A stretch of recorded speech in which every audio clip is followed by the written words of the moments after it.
Woo!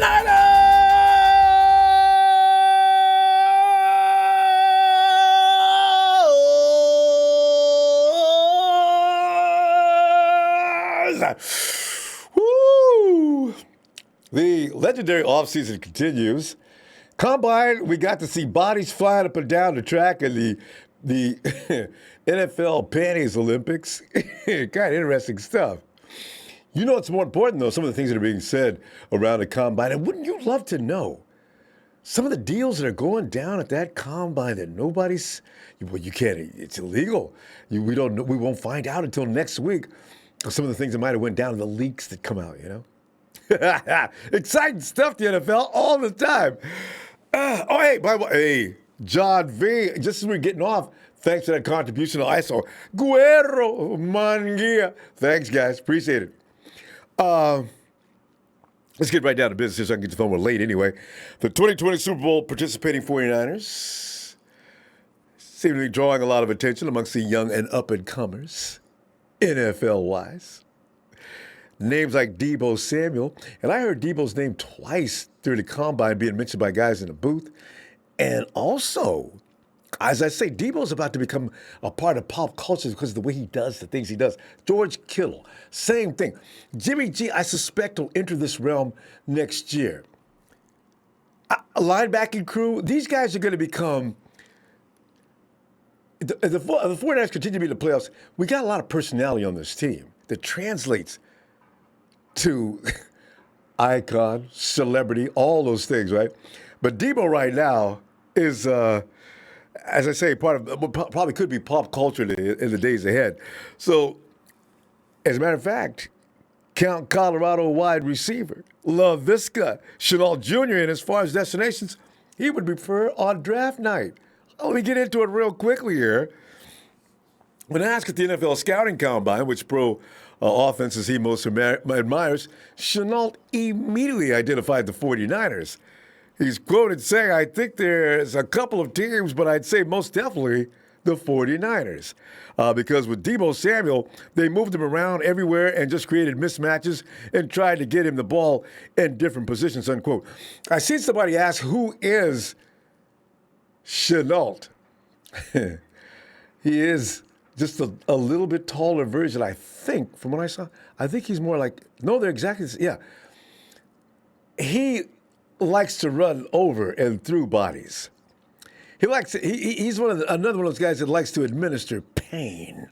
If you can't move out the way, I'll move you out the way. He's one of those guys, you know? Deebo already does that. George does that. Jalen Hurd, when he's feeling better, loves doing that. The 49ers like this kind of ball player. Too bad they didn't start this kind of a standard the year before last. I ain't gonna mention no names.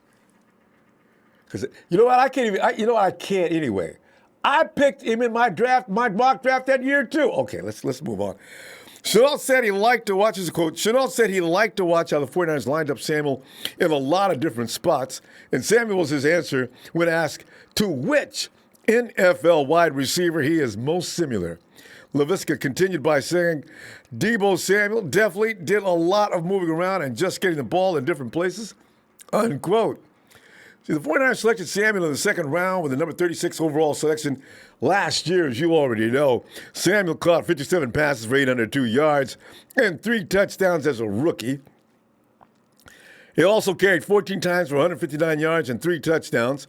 Samuel, Deebo, Mrs. Samuel's baby boy, set a Super Bowl record for receivers with 3 carries for 53 yards. That's how Shenault believes he can make an immediate impact in the NFL. He continues with, I think my versatility, is a quote, is a good thing. I don't want to be in one spot. Then I wouldn't get that many balls or attempts. I want to be able to move everywhere. I want to be able to create mismatches everywhere on the field. You see, Deebo, Jerry Rice, two of the people that have, because I've always said, when's the last time somebody won a Super Bowl with a wide receiver? But actually, you might put Tyreek Hill in the same situation with what happened here in this past Super Bowl. He was a big factor. The game is evolving, and it could be why Shanahan and Lynch are men on a mission out at that combine. In the case, and here's another thing, too. As I said, the game is evolving. Another rookie that's talking out loud and making a lot of sense. And I wish we could get him, but we're too far down in the draft this year.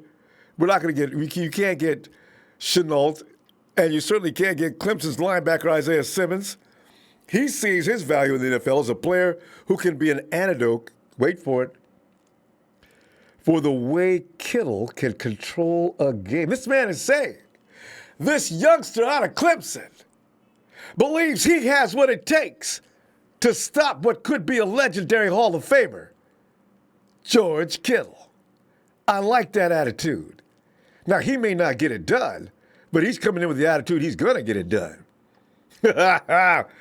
Oh, after all, Kittle is a force in the passing game or as a run stopper. The question is, why do NFL defenses need players like Simmons? Simmons took care of that question himself, said earlier today at the Combine, if you know who George Kittle and Travis Kelce are, then that explains it all. Stopping tight ends and linebackers, playing man coverage on running backs. The game is no longer a 250-pound linebacker. It's more guys that are able to run side to side and are able to cover. It's just a necessity now with the tight ends and running backs, unquote. I like this guy. All right, Simmons is a safety in a linebacker's body, or is he a linebacker in a defensive end's body? That's how he's built. Or is he something entirely different? When he was asked about what position he plays, Simmons' standard answer is, I play defense. Ooh. You know who's looking at him too, don't you? Don't let Pete Carroll get this dude. You know, I really, man, there's some exciting things going out there. Oh, in the Combine, did you notice today, I particularly noticed Chase Claypool, 6'4", built like Kittle and Hurd. I'm starting to think later for the safeties. If we can't get a guy to take deep, go ahead and make people butcher them dudes so badly in the course of the game, it doesn't matter if they stand back or not. They can't stand the pain. There's a lot of big, strong guys out there for the 49ers. It's going to be rough, no matter what the defense is. By the way, note the best best receivers of all time actually run a 4.5 or less. When's the last time you heard about a gold jacket on a speedster in the Hall of Fame, right? They mentioned that today in the Combine. I says, damn. It seems that the faster you are, you're not good at getting out of routes because you can't corral that speed. So pretty much that gives an advantage to the defensive backs. This is why Richard Sherman can only be beat deep. This is why everybody thinks Richard Sherman, but you're going to have to beat him deep because Sherman is pretty sharp on that. I don't know. He's lost a step. I'll agree to that. But speed is not how you're going to beat guys like Richard Sherman and really savvy cornerbacks that are going to, and that's going to actually probably increase the amount of those type of players as the league goes on. And Jalen Reagor, Jalen's been talking major stuff. He says he reminds you, and again, people model themselves after Deebo. He says, I'm Deebo, but I can run like Tyreek Hill. Oh, I felt bad about him because I was sitting there waiting for him. Got my popcorn. I sat there, got ready. He lined up. Boom! There he goes. Uh-oh. My dude, I was all up in his, official 40 times. Reagor, 4.47. C.D. Lamb, 4.45. And Peoples-Jones, 4.3. Is that him at 4.38? Oh, Mims is a 4.38. So Mims is the only guy that's busting down the speed. But Jalen has been caught at 4.2. He really can't do that. You could see today in his face, he was not happy with his 40. One reporter said, Jalen Reagor's stock likely remains same after Combine. His jumps likely offset his 40-yard times. Don't think he hurt or helped himself. Expect him to run at TCU's Pro Day coming next month. A lot of guys will do better the pro day next month. I suspect. I don't know what it was. This is the way speedsters go. If you've ever ran track and field, you know you have your days when you feel like you can just run 100 miles an hour. There are those days you feel like somebody put lead weights and put them in your booty. So, But anyway, there you go. Fam, your opinion. How do you, and this, here's the thing. Jack has already endorsed Laviska. Jack said, what is that? Jack came in yesterday yelling about this dude. I had no idea who he was. I do now. And he's actually a Deebo disciple, like so many seem to be nowadays. So we'll see how that goes. Anyway, fam, also, this dude, Simmons, if you can't get one of these guys, can you get the other one? A linebacker with this kind of mentality. See, I figure the next time we may be in the Super Bowl, it could be the Chiefs. So if Travis Kelce has to deal with the dude that thinks he's a George Kittle stopper, he sure as hell could stop Travis Kelce. Woo! And Justin Oz says, Shenault has good highlights with trash tape. Okay. And the 49ers are going to know, too, if he is trash, because they haven't even looked at him yet. This is just his wanting to play with the 49ers. You know what? My question is, how many guys want to play for the 49ers? The 49ers have that kind of offense, which gives offensive players a lot of freedom, and Kyle puts his people in position to really kick ass, right? So if you're an offensive player, and that goes for running backs, too, because look how our running backs can run. That has something to do with the offensive scheme and system. See, so ideally, and this is why I think we're going to see something interesting coming up during free agency. There may be some guys, I don't know who's breaking off, I haven't looked at the free agency pool yet, but there may be some guys that just want to come to play with the 49ers because of Kyle Shanahan's system, the Super Bowl window being wide open, and cool Kyle Shanahan, period. Oh. Kay Hendricks, haven't talked to Kay Hendricks in a long time. He's went away to school and all.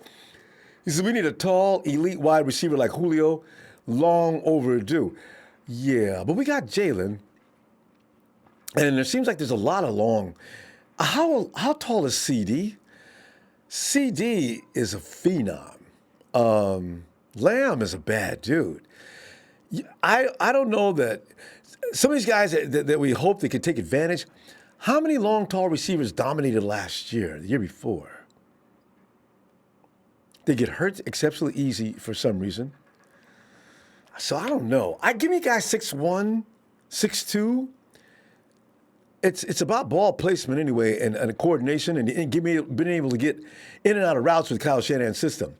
So if you're just long and going to beat people physically, Kyle doesn't like that. Well, because I think Jalen Hurd can do both. We saw him do it.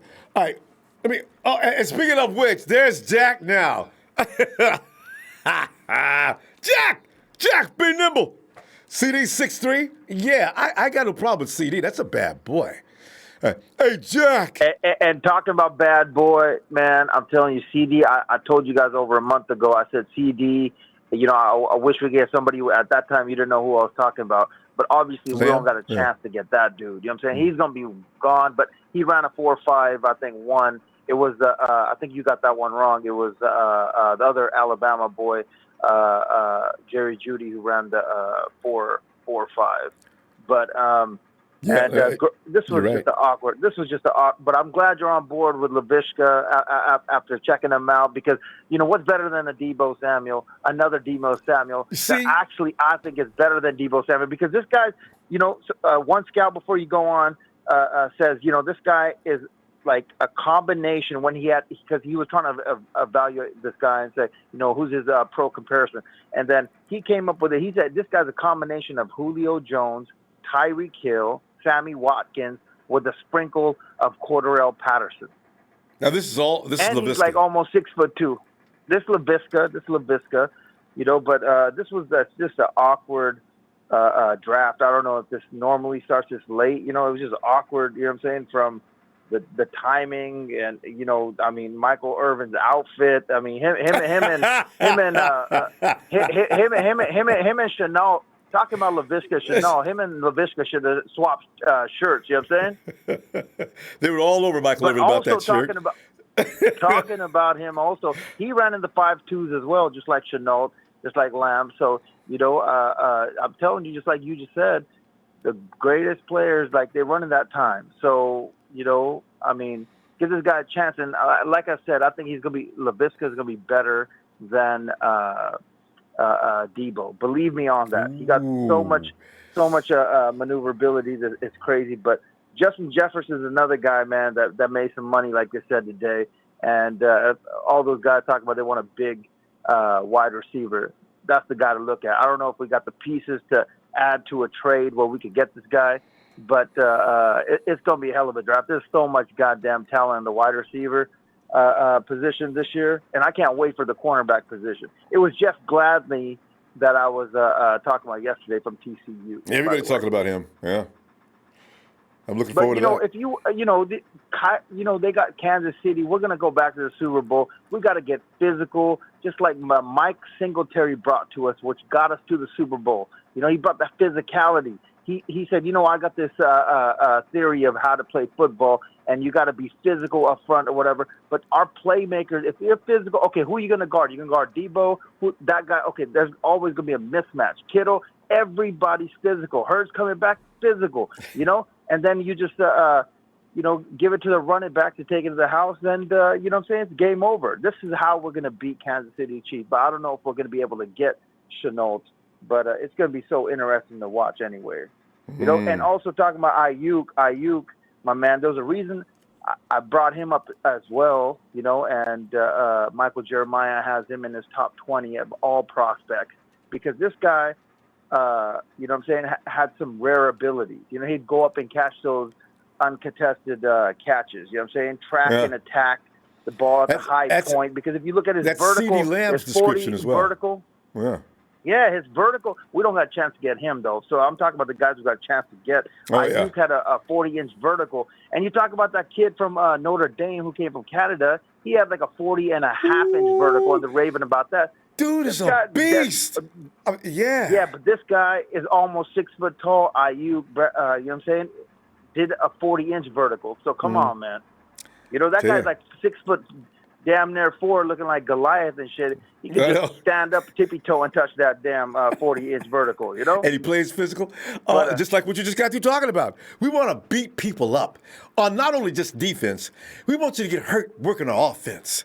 I mean, that's just... I love that. Even Mostert can give you some muscle. So, I'm ready, man. I see this happen. Exactly. And finally, too many GMs, like you see all these GMs over there and they're, putting too much emphasis on particular guys with length, size, and speed. And, this guy's going to fit our scheme. But, I'm Jack, man. I ain't about that. I'm about who's great right now, who can be the Jerry Rice and fit a particular size or length or whatever. Terrell Owens obviously was a different kind of breed. You know what I'm saying? But you're not going to find another Richard Sherman looking for Richard Sherman in the draft. You got to find another guy like, Jeff Gladney, for instance. Good point. And say this guy has unique stuff. And he will gel in your system. You can't just look for a particular type of player. I'm saying you got to see the players and see who's the best player. And evaluate that player and his potential. Exactly. I agree. Exactly, man. Right. So, I'm very interested to hear what these people are going to say tonight. And it was a hell of a draft. And goddamn, somebody get Michael Irvin a new T-shirt tomorrow. Thanks, Jack. I'll give a call. Jack, I'm going to see you later, man. We're going to go. Good stuff. Great stuff. All right, Jack. Have a good night. It's Jack. I tell you. And show! Jefferson is our guy. He put up 1,540 yards in 2019, 18 TDs, 13.9 yards average. He also had 111 targets, better than Rigor. This is Kyle. Kyle must be like out there just foaming at the mouth, man, because this is like, John, man, you got to step out the way, man, because your defense is set, man. I need some weapons here, man. I'm going to stop playing around here. We've been like living off the defense from next year. We're going to beat up teams on both sides of the ball. Do you understand? Okay. John, it's your party, baby boy. Go ahead. You got it. Come here. Hey, Shay. Yo, Ronbo, what's up? Shay, man, I'm loving how much I heard about the 49ers in the combine, man. Announcers is talking about them. Players is talking about Oh, him. yeah. I'm laughing because how come ain't nobody talk about the Chiefs? The only comparison I heard was Jeff Burrows having small hands, Deebo. and Mahomes saying, "I got small hands, no big deal." You know what? Y'all need to shut up. Yeah, everybody's just trying to talk about finding the next Deebo Samuel, man. That's hard. I mean, everybody, when you're looking at that South Carolina film from Deebo, you could just tell, I mean, man was just a factor after the catch. Like, his yak was just really great. But I've just been watching a lot of these receivers and talking with a lot of the guys in the chat. I think the stock risers were definitely Justin Jefferson. His stock really, really, really went high today. Everybody was predicting like a 4.5, almost a 4.6 out of him. He ran a 4.4. So Yes. he's looking a lot faster he's looking a lot faster on his sprint, and he was catching everything. He just looked really good at route running. His hips looked fluid. Man just looked remarkable out there. Another guy is from Southern Miss, Quez Watkins. He ran a 4.36. 6'2", 6'3", kind of a lanky, tall burner. Reminds me of the dude off of the Packers. I'm forgetting his name. He has like a long name.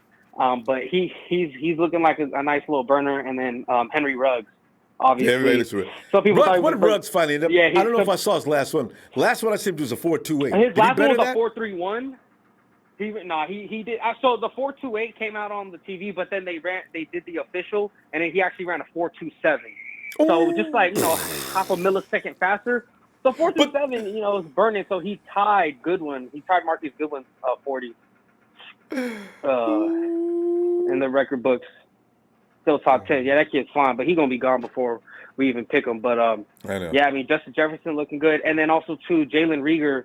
His draft stock definitely fell. Everybody, on his pro day, or when he was listed, he was listed for a 4.29. He ran a 4.47. I saw which that. is like, I was watching ooh. that. Yeah. I don't know. I was watching that, and I was like, ooh. I said, what happened, bro? I mean, his film was a lot faster. Yeah. But This happens. But, and then on pro day, he'll probably show out. But today wasn't his day. Yeah.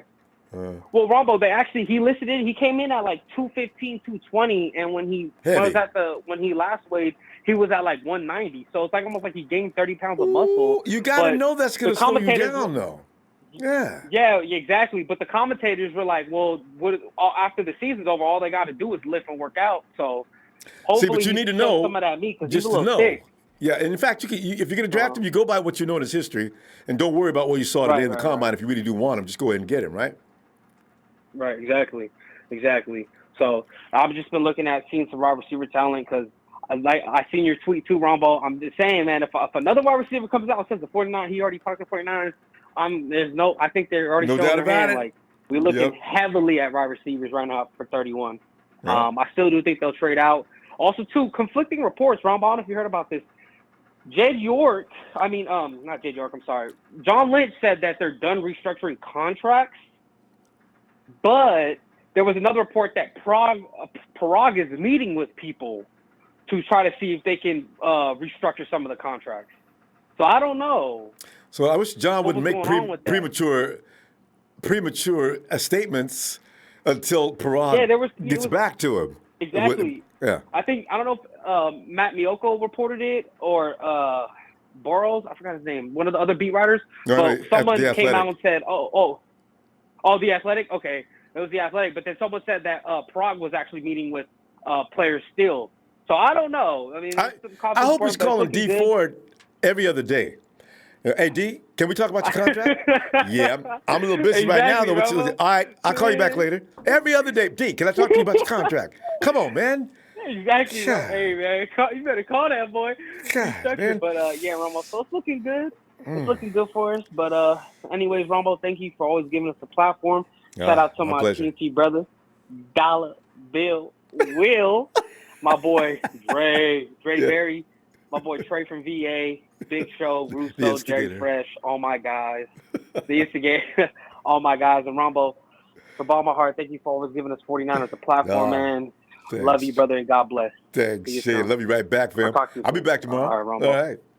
All right, sounds good, brother. Take it easy. All right. And as a matter of fact, let us speak to one of Dre's favorite guys, Dr. Dre. Dre! Yo. Ronbo. Y'all be killing me, man. Dre, man, I'm telling you, man, this wide receiver situation is, see, we're sitting out on the outside looking through the window of huge opportunities. I wonder if the 49ers, I figured they're going to trade out. But Dre, here's my question to you. I was going to ask Shay until I ran out of time. Do you think the 49ers, when do you think wide receivers, because last year the wide receivers didn't start flying off the board until the second round. I doubt that happens this year because it's so rich with wide receivers. But when do you think the wide receivers start flying out? Because everybody's going to go for defense up until about, mostly, I'd say till round 15, and then your wide receivers might start taking off. What do you think? Yeah, man, I definitely think, wide receivers will probably start flying off around, I'd say around pick 7 to 10. Randall Cobb is old. They had another wide receiver with the Cowboys who had a problem with the drops. Yeah. And, they don't know what's going to happen. They don't know what's going to happen with Mark Cooper. Yeah. So right now, CeeDee Lamb is projected to go to the Cowboys. And I'm pretty sure if he's there, they're going to take him. Yeah, it's crazy. I don't want any of our guys, any team that we have to deal with, I don't want to see some of these premier wide receivers that look like premier wide receivers going there. So, okay. Yeah, man. Yeah, it's crazy. But, for me, my picks, I did a lot of research today. Right. There's at safety, if he's there, me personally, I think he's better than Grant Delpit. I watched him single-handedly. Basically, he dominated Penn State himself, and this is when Penn State was ranked number 4. He had 2 picks, a pick 6, a forced fumble in that game. This is Antoine Winfield from Minnesota. Ronbo, he's a dog.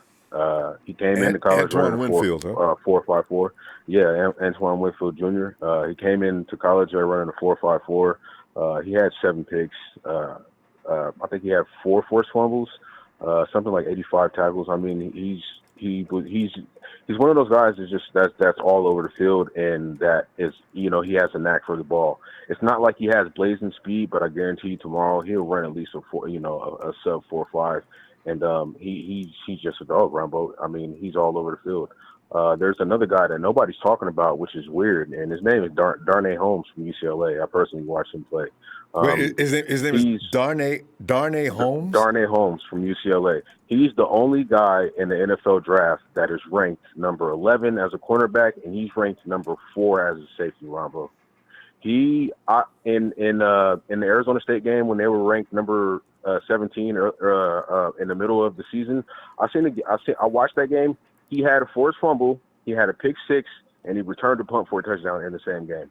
It's a lot of work. And he had a pick. He's one of the only guys in FBS last year who had a pick plan in the safety. He had a pick plan as a cornerback, and then he had his third pick plan in the slot. Ronbo, this guy can play everywhere. He's ranked number 11 as a safety out of all safeties. He's ranked number 11 as a cornerback in FBS in the draft protections. You can look it up right now on Walter Football, who ranks all of the guys, and he's ranked number 4 as a safety. And he runs a sub 4.3. He came into college he came into college from Calabasas High School, ranked as the 6th best wide receiver in the nation, and he was the 3rd best quarterback in the nation. So that just tells you, this guy could do it all. He can return kicks. He returns punts. He can play all over the field, Ronbo. He's just that plug and go guy. And you remember when Jimmy came in and we had him playing in the nickel, and then we had him playing corner. Darnay could do that. But the thing is, through all 3 of his college years, he has not missed. I think he's missed 2 games. So he's not one of those guys who is going to come in and have brittle bones. Yeah, man. And he's a West Coast guy, not far from home, from California. I don't know why. I haven't heard more people talking about him, but those are my guys because everybody's talking about, the Delpits and these stuff guys like that. But the thing every is, year. Yeah, every year, I don't Dre. want a guy with the injury history. I don't want a guy with the injury history, and that's just me. I don't want it. He's not even performing at the combine. He's, you know what I mean. So that must tell you that there's something lingering, or he doesn't want to tweak something. Me myself, I don't want that. And from the film that I watched, the guys that I named are going to be better pros than they'll pick. To me, that's just my what I think. You know what I mean? That's how I feel. And you're probably right, Dre. Last year, who was the name, the cream of the crop as far as cornerbacks went to Cleveland? Yeah. Yeah. I mean. See, forgot his name. And here's the thing. I can't remember his name. But that's not a good because he thing, wasn't right? doing nothing. You can't remember his name. His name didn't become a household word. Yeah. So, these are the guys. Yeah. And the guys who you didn't hear about, they're the ones who did a number last year. Who knew about Eman Mosley? Nobody. Look at him. Right. That boy almost. Yeah. And here's my wide receivers. My wide receivers is of course if Jefferson is there, he ran a 4.46 today. You get him. Also Kendrick Rogers from Texas A&M. Right. Like I said, I feel like he's going to be the next Mike Evans. He also came from Texas A&M. He's 6'5". He weighed in at 218, and he ran 4.52. And Ronbo, just watch his tape. Just watch his tape. I'm taking and you're names. going to get him, right? And you're going to get him at a later round also. You know what I mean? So these guys are going to fall in the round too, because defense is going to still dominate the draft board. Dre, we got to go though. Yeah. I'll be back tomorrow, fam. All right, looking man. for you. All right. All right, man. Shout out to the TNT fan, man. Trey, Big Show, Jay Fresh Week Show, Shay Lewis, man. Player partner Will, my big bro, Nate, Big Griff, man. All the guys, man. This is I love this part of the season, bro. All right, it's fun stuff, ain't it? That people look over. Yes, sir. All right, bro. All right, fam. See you tomorrow. Peace. Yeah, let's go ahead. Hey, Dre, Phantom. What's going on, Ronbo? Dre, man, we're just looking through the talents. Some of them, and I like some of them are talking stuff already. So, this is going to be, I got to feel it's going to be a fun draft. And we're in that situation where we're going to get surprised, disappointed extremely, or shocked. You see, because I'm figuring it all starts first with free agency, which will be a pivotal point. Then, of course, it will extend. Whatever they do there is going to extend into what they do into the draft. You got Trey sitting there, trade Eric Armstead, and we don't have to worry about trading back. Because you know what? One thing I must say, Trey's right. You could get into the first round. You might be able to get a first-round pick with Eric Armstead. Second round, maximum.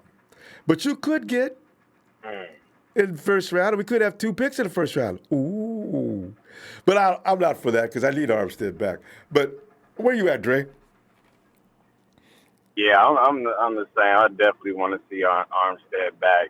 And Rombo, this time of the year for me, I don't really follow the college players. So I'm new to your show this year, so I love listening in. So I'm getting educated on a lot of stuff, and the names that I hear you guys dropping, I go back and watch. And their highlights. That's how you do. That's it, Dre. Check out the names because I don't follow college football. I don't know anything about college until Big Show is our almost the guy who knows every profile in the college ranks that's any good, and that's a lot of players, right? So if you mention a name, Show can tell if he's any good or not. So be paying attention. That's impressive. Yeah, that's impressive. I definitely do. I'm actually trying to experience the draft because it's on our side of town this year. So I'm definitely trying to get out there to just be out there and check it out. But on the draft on day 2, they don't do the stage, do they? Wait a minute. They do slowly mention. They don't, I don't think they go to the stage, but they do stop and say who's on the clock. Day 3 is when they just roll right through real quick as to what's going on. Right. Yeah, I think so. Got you. That makes sense. Not the same pageantry in day 2, but still they talk about them. I'm sorry. Go ahead. No. What were you saying? I didn't hear you. No, I said day two, they don't go through the same pageantry that they do in day one. You know, because day one looks like some kind of looks like an Oscar ceremony, right?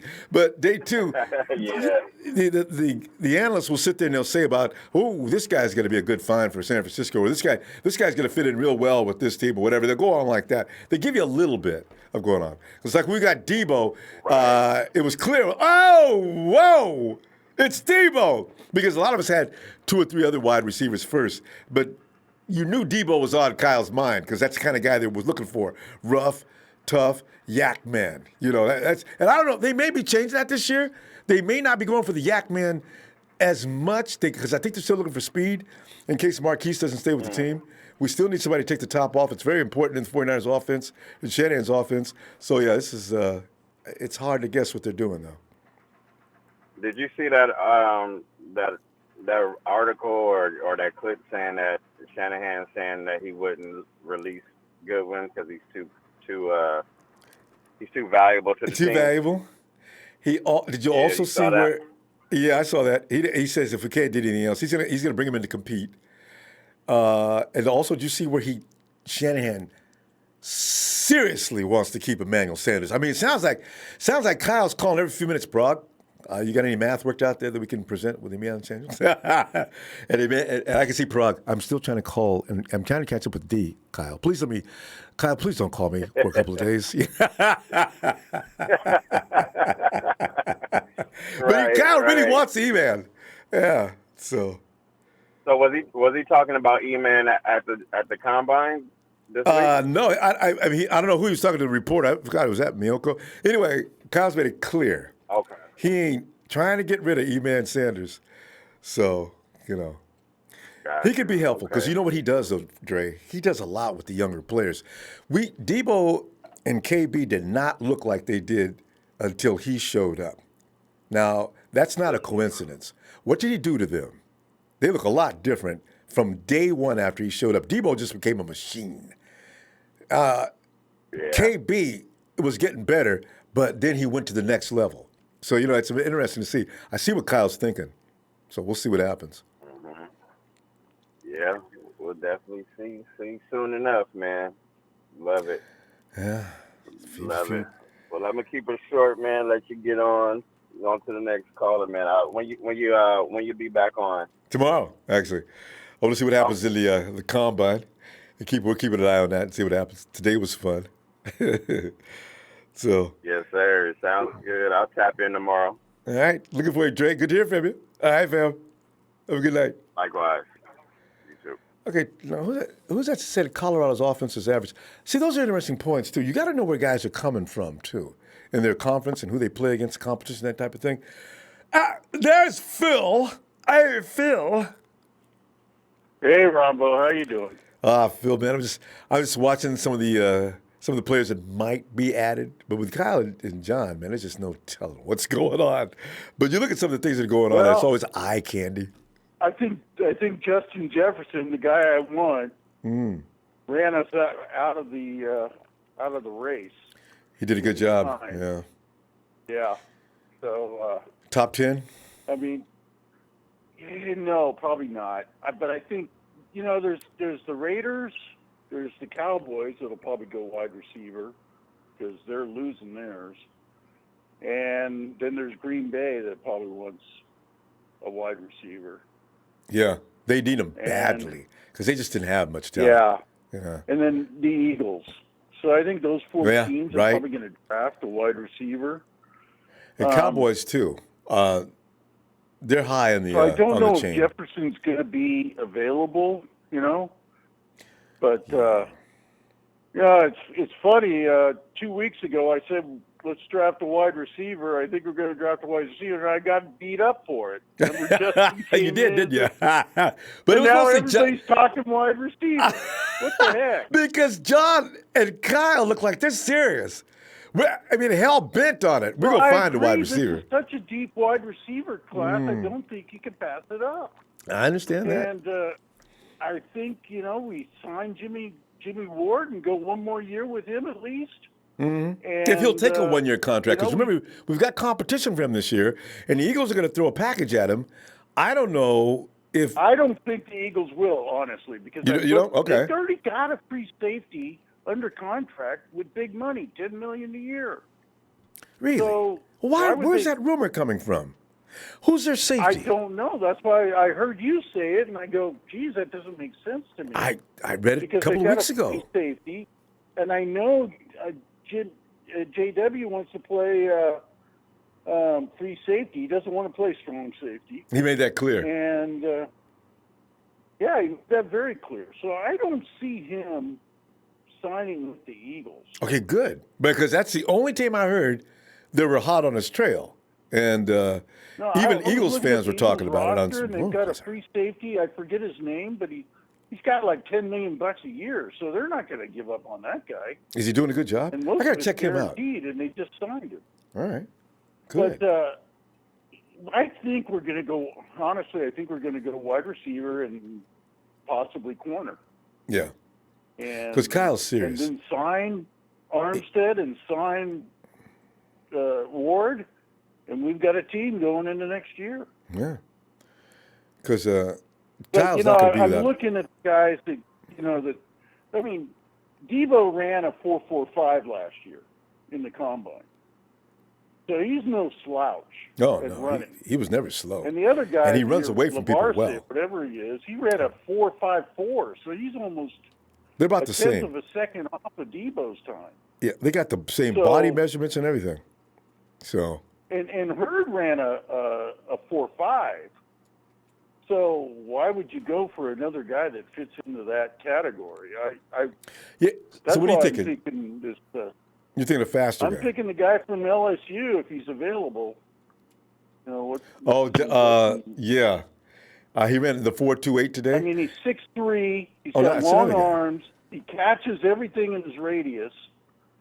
He ran a pretty good 40 today, a 4.43, and he's got 111 catches last year with 18 touchdowns. And he'd be my guy if he's available. Is that Jefferson? Jefferson. Yeah, that's the guy. Jefferson's going, you know what? Jefferson is not. Unless the 49ers plan on moving up, they're not going to get Jefferson. He was a star. Like you said, Alabama. He was a star of the show today. Go ahead. But you got those two kids from Alabama that are going to go ahead of them. And then you've got some other kids there. KD. That may go ahead of Jefferson. If one more goes, then I think the Niners may have a shot at him. Yeah, I wonder who picks just in front of us. Who are the Hawks looking at? The Hawks got holes in their D. They're going to go corner. You think they're going to go corner? Atlanta's going to go defense. That's where their weakness was. It wasn't their offense. It was their defense. Yeah. And they got Julio already as their number one wide receiver. Why would you get another wide receiver? Because especially when you got other weaknesses you need to attend to before priority should be in order. Yeah. I was thinking those four teams, like Cowboys, Green Bay, Raiders, and Philadelphia are the teams that may want a wide receiver in their first round. But that would leave us at number 5, and if he slips to fifth wide receiver, then I would say take him. Patriots and Ravens. They're going to go for a wide receiver, too. Yeah. Ravens already got a wide receiver last year, that kid from Oklahoma. Yeah, but he's not. They drafted him number 1. They need a little more solid guy can do more things. He's just going to run fast. You're talking about Hollywood Brown. Hollywood Brown, I can't remember him in any one game. I think they want something better. He was injured a lot. Yeah, and Patriots got a guy that got what's his name? Patriots, that's another team that may go wide receiver. Yeah, they're going wide receiver because they're going to tell Tom. Tom Brady's going to say, "Look, guys, I can't come back here." That's if they sign Tom. Yeah. We're going to see, Phil. Phil, we got to go though. Yeah, that's why I say just keep it calm. Yeah. It's going to be pretty much the best athlete that's available when we're drafting, and as long as he's a wide receiver. Out a lot of guys that are going to be around that range, and then either pull the trigger on a trade or draft a wide receiver or corner. That's my guess. Yeah, because those are the biggest holes. I cannot believe that Parag has done restructuring contracts because they don't even know what the salary cap's going to be. John's probably speaking out of turn. There's guys like we'll McKinnon that have already said they're willing to, so why wouldn't you? There you go. Paul, we really got to go, Phyllis, because I started too late again. I'll look for you tomorrow. All right? Okay. All right. Take care. You too. Bye. Bye. And there's Lee. Hey, Lee.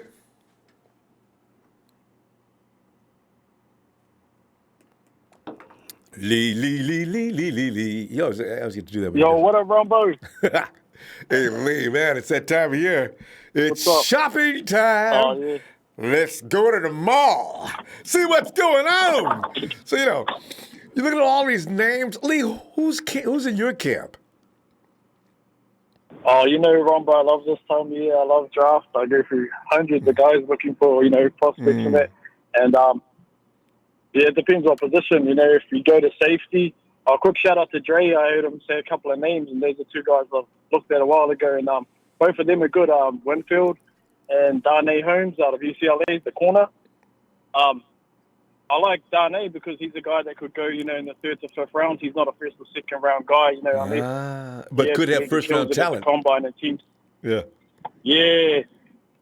And that's the thing. Like, there's a lot of guys that will slide under the radar, and they won't have the greatest production, and then they'll go to the combine and they might fall out there, and they'll start to rise through the draft boards, and people will start recognizing who they are. But he's a good player, and so is Winfield, and they're both guys that, we don't have to use a first-round pick on. We can get later in the draft. Winfield's real good. His father was a Pro Bowler too, the Minnesota DB. So, he's just got pedigree. He's real good. He's great instincts. He reminds me of Tyrann Mathieu a bit. Ooh. And, he's a guy I've always liked being an LSU fan. So, he's good too. Corners, Ronbo. I know everyone wants a wide receiver, and there's all the talk about us going for wide receiver because they met up with a few like Jefferson and was a Riga out of TCU. I'm not actually high on either of those two guys because being an LSU fan, I got to watch Jefferson for the last couple of years, and he wasn't even the best receiver on the team, Ronbo. Yeah, so please elaborate. Rigor. The 49ers already talked to him. Riga? Yeah, did you just mention Rigor? Well, he was supposed to be a speed demon. They compared him to Ruggs, and he ran, a 4.46 today, so I didn't think that helped. 4.47. Yeah, 4.47, there you go. So I understand he's gained some weight, though. Slide back into the second. Yeah, Yeah, I don't know what these guys are thinking going to the combine. You need to be in shape for the combine. A lot of people are influenced by what you do at those times. They're not always really a real measure of what's going to happen in football, but still don't come in there fat and slow. Exactly. Hey, Lee, I got to tell you, that kind of mentality says something about him. But anyway, go ahead. Yeah, and another perfect example I got to show was actually Shenault. Like, if you go through Shenault's game, the kid's a monster. Like, I remember seeing him a year ago, and he reminded me, he's similar to Deebo in his skill set. He's strong, can break tackles, you can use him on jet sweeps, and he ran today, and I know his time was slow, but he's also had a couple of injuries, and I think he got diagnosed with an injury like 2 weeks ago, Ronbo. So you don't know how fit he is right now. How many guys? Dre Greenlaw came in like that and set a bad impression. Yeah. Some of these guys take the combine real seriously and lose out on good ball players. He's hurt. He can run faster than what we saw today. Yeah, exactly. Like you said, Dre Greenlaw was a guy that, he didn't have the best combine, and then he fell back a bit, and we were able to get him. And same thing could happen with Shenault. He's a hell of a player. But, like you said, if he's not 100 today and he ran that slow time, it could really hurt him who gets drafted. Mm-hmm. But a team could get a diamond in the rough. And 49ers might have told him to do that. And also, Lee, what was with the big baggy shirt? Why would he do that? That's I don't understand. Oh, well, that may be a part of his injury because he's got a pelvic inflammation, which is, down your lower abdomen. How do you maybe run that was with why a pelvic he wore the baggy shirt. Lee, that's his injury? Yeah. He ran a 4.4 something with a pelvic inflammation? Imagine him healthy running downhill, coming around that corner like Deebo does. Guys thought I was slow. That 447 had my stomach was hurting. Get out the way. Bam! Oh! Yes. Imagine having 2 Deebos on the field, Ronbo, you know? See, that's what I was laughing about. The other thing, too, it takes a lot of pressure off Deebo. Yeah. Trucks hit you on the right side of the field and left. I like Gladney, the corner. I like the other guy at Ohio State, Damon Arnett. But I don't really want to go wide receiver in the first round, and that's only because it's a lot different to last year. There's a lot of talent at wide receiver. But if you guys remember, last year, the best wide receivers went in the second and third round. You know, Deebo's, A.J. Brown's, and the guy out of Ohio State, Terry McLaurin, he went in the third.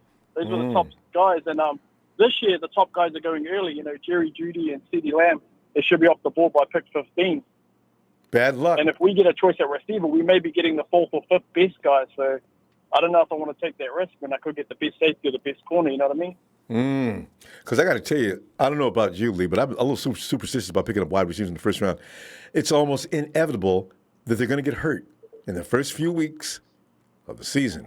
Sometimes they don't even get out of camp. I don't understand it. Show pointed that out a couple of years ago. I said, I'll be damned. Yeah. That's true. Your first round wide receiver pick is always something wrong. Unless it's Jerry Rice. The other thing, too, if you're not picking the top 1, first, second, or third guy, right, they might not even be able to beat out the Deebos, the Samuels, the Sanders, or they might not have beat out like guys like Hurd and Bourne, and then that way they're not even contributing as rookies. And you use your first round team, pick we need on guys them. To plug and play. Exactly. That sucks.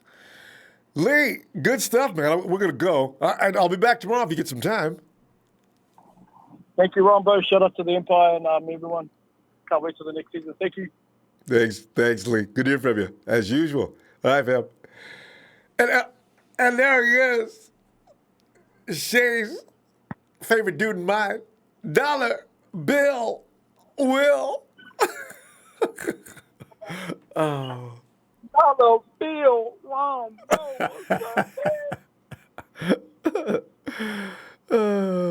Hey, Will. I really wish I could go ask. I wish I could go through the whole combine. Hey, JJ. I wish I could go through the whole combine of football players. Now that the 49ers have made themselves popular and a destination probably a lot of kids want to go to, I'd love to poll and see how many wish that the 49ers could pick them up at some point in the draft. I bet that number's huge. Because, I mean, we got a favorable offense. Defensive players can play wild and free. The team is just, it's going to get good, man, from here. I tell you, Will. But what are you thinking about Laviska? Anybody else you got on your mind you've been paying attention to? Man, we need added more firepower on offense, man. And I'm looking at 2 guys, man. Everybody that called in, I'm on the same boat with them, man. I've been looking at these guys, man. I've been looking at their highlights, and I love them, man. Justin Jefferson and Reagan, man, Jalen Reagan. Oh, Rieger. Yeah. Yeah, Rieger, yeah. Man, I'm telling you, Justin Jefferson, man, that dude is a playmaker, man. 50-50 balls, throw it, he'll get it. I'm talking about when he catches the ball, man, he fights hard for yak. He's not the type of receiver that catches the ball and then you tackle him. Lay down gently. Yeah. Man, he kind of got a little Deebo in him. And kind of got a little Jalen Hurd in him, man. Because if you in the red zone, man, and you got Jalen Hurd on the field and you got Justin Jefferson, man, you got 2 wide receivers on the field right now that you can just lob it up in the corner of the end zone. They're going to go get it. I'm telling you, man. Instead of just having 1, you got 2. And physical as Hurd is, that's why you notice when in that game last year, the Cowboys, he just bruised the defensive back up legally. Turned around, the ball was right there. Perfect timing. Booyah! So look at that. Absolutely, man. We got something here, don't we? Yeah. I'm telling you, man, I want him. If not him, Jalen Rieger, man, the dude is like, he's kind of like a Tyreek, man. I mean, I understand, you know, the 4.4s and the 4.5s, like you say, you know what I'm saying? I mean, that is fast, but when you look at his highlights, man, game speed, that's all that matters. Yeah, and plus he runs faster than that. They said somebody said he gained some weight. I don't know what he was thinking. Don't come in the combine too heavy. It's going to slow your speed. Right. So yeah, But he just man, blew that. by looking at his highlights, man, he's like a guy that can stretch the field. You can also use him for reverses. So that's another option. Imagine you got Deebo and him on the field, and Kyle is calling in a reverse play. You ain't gonna know who's gonna get the ball. You ain't gonna know whoever's gonna get And it will. It doesn't matter because both of them gonna hurt you and hurt you badly. Well, exactly. Ooh. And then I'll tell you this about Jalen. He's a guy that can get up and go get it. I've seen plays where the quarterback throws a deep ball all the way to the end zone. He gets up and get it. He's kind of short. You know, he's not tall like Justin, but he can get up and get it. Like he can get up, up and get it, like for real. Yeah. Like he can get that ball. So I mean, you can throw him a 50-50 ball, man. I guarantee you he'll come down with it too. Hey, Will, the 49ers might have told him. They took him out to dinner. Eat up, Jalen. What we want you to do is not look too good in the combine. You make an appearance there, but don't look too good. We're gonna get you. Let's gain about 10 pounds, 15 pounds, and go in there and do a little acting. When you run your 40, look a little disappointed in yourself. And people immediately take that kind of thing seriously. We'll pick you up in the second round. Right. Yeah, I'm telling you, man. Oh! And then you can use Jalen for special teams. He's like that dude from New Orleans, that special team dude from New Orleans that gave us hell in that game. Taysom played down in the dome. Hey, he can play special teams too. Jalen Rieger, he can play special team as well. Kick return, punt return. He can get it. He can get it in down there too. Yeah, if he's a wide receiver, those guys can do that anyway. Yeah. So, and then on defense side of the ball, I tell you what, Ronbo, like free safety position, if they're not gonna sign Ward, and if we don't do nothing in free agency or the draft to address that issue, just look for Tavares Moore to get that spot. Because he played pretty well in that Super Bowl. Yeah, and whoever comes in is gonna compete with him anyway. So that's the way it's gonna be. Bill, Bill, we out of time, fam. So let me get back to you tomorrow. Before I go, real quick. Like I told you before, Jeff Gladney. If we go point back, I want him, man, because he can run a route for you like Sherman, and then he can hit you like Cam Chancellor.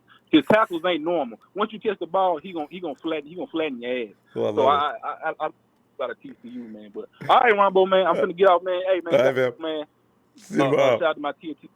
My play partner Trey, Joe Russo, all them guys, man. Shout out to my boy Shay Lewis, all them guys, man. Shout out to the Ronbo Sports Fan Club, Rico, Jersey Joe, Sheik, all them guys, man. Hey, man.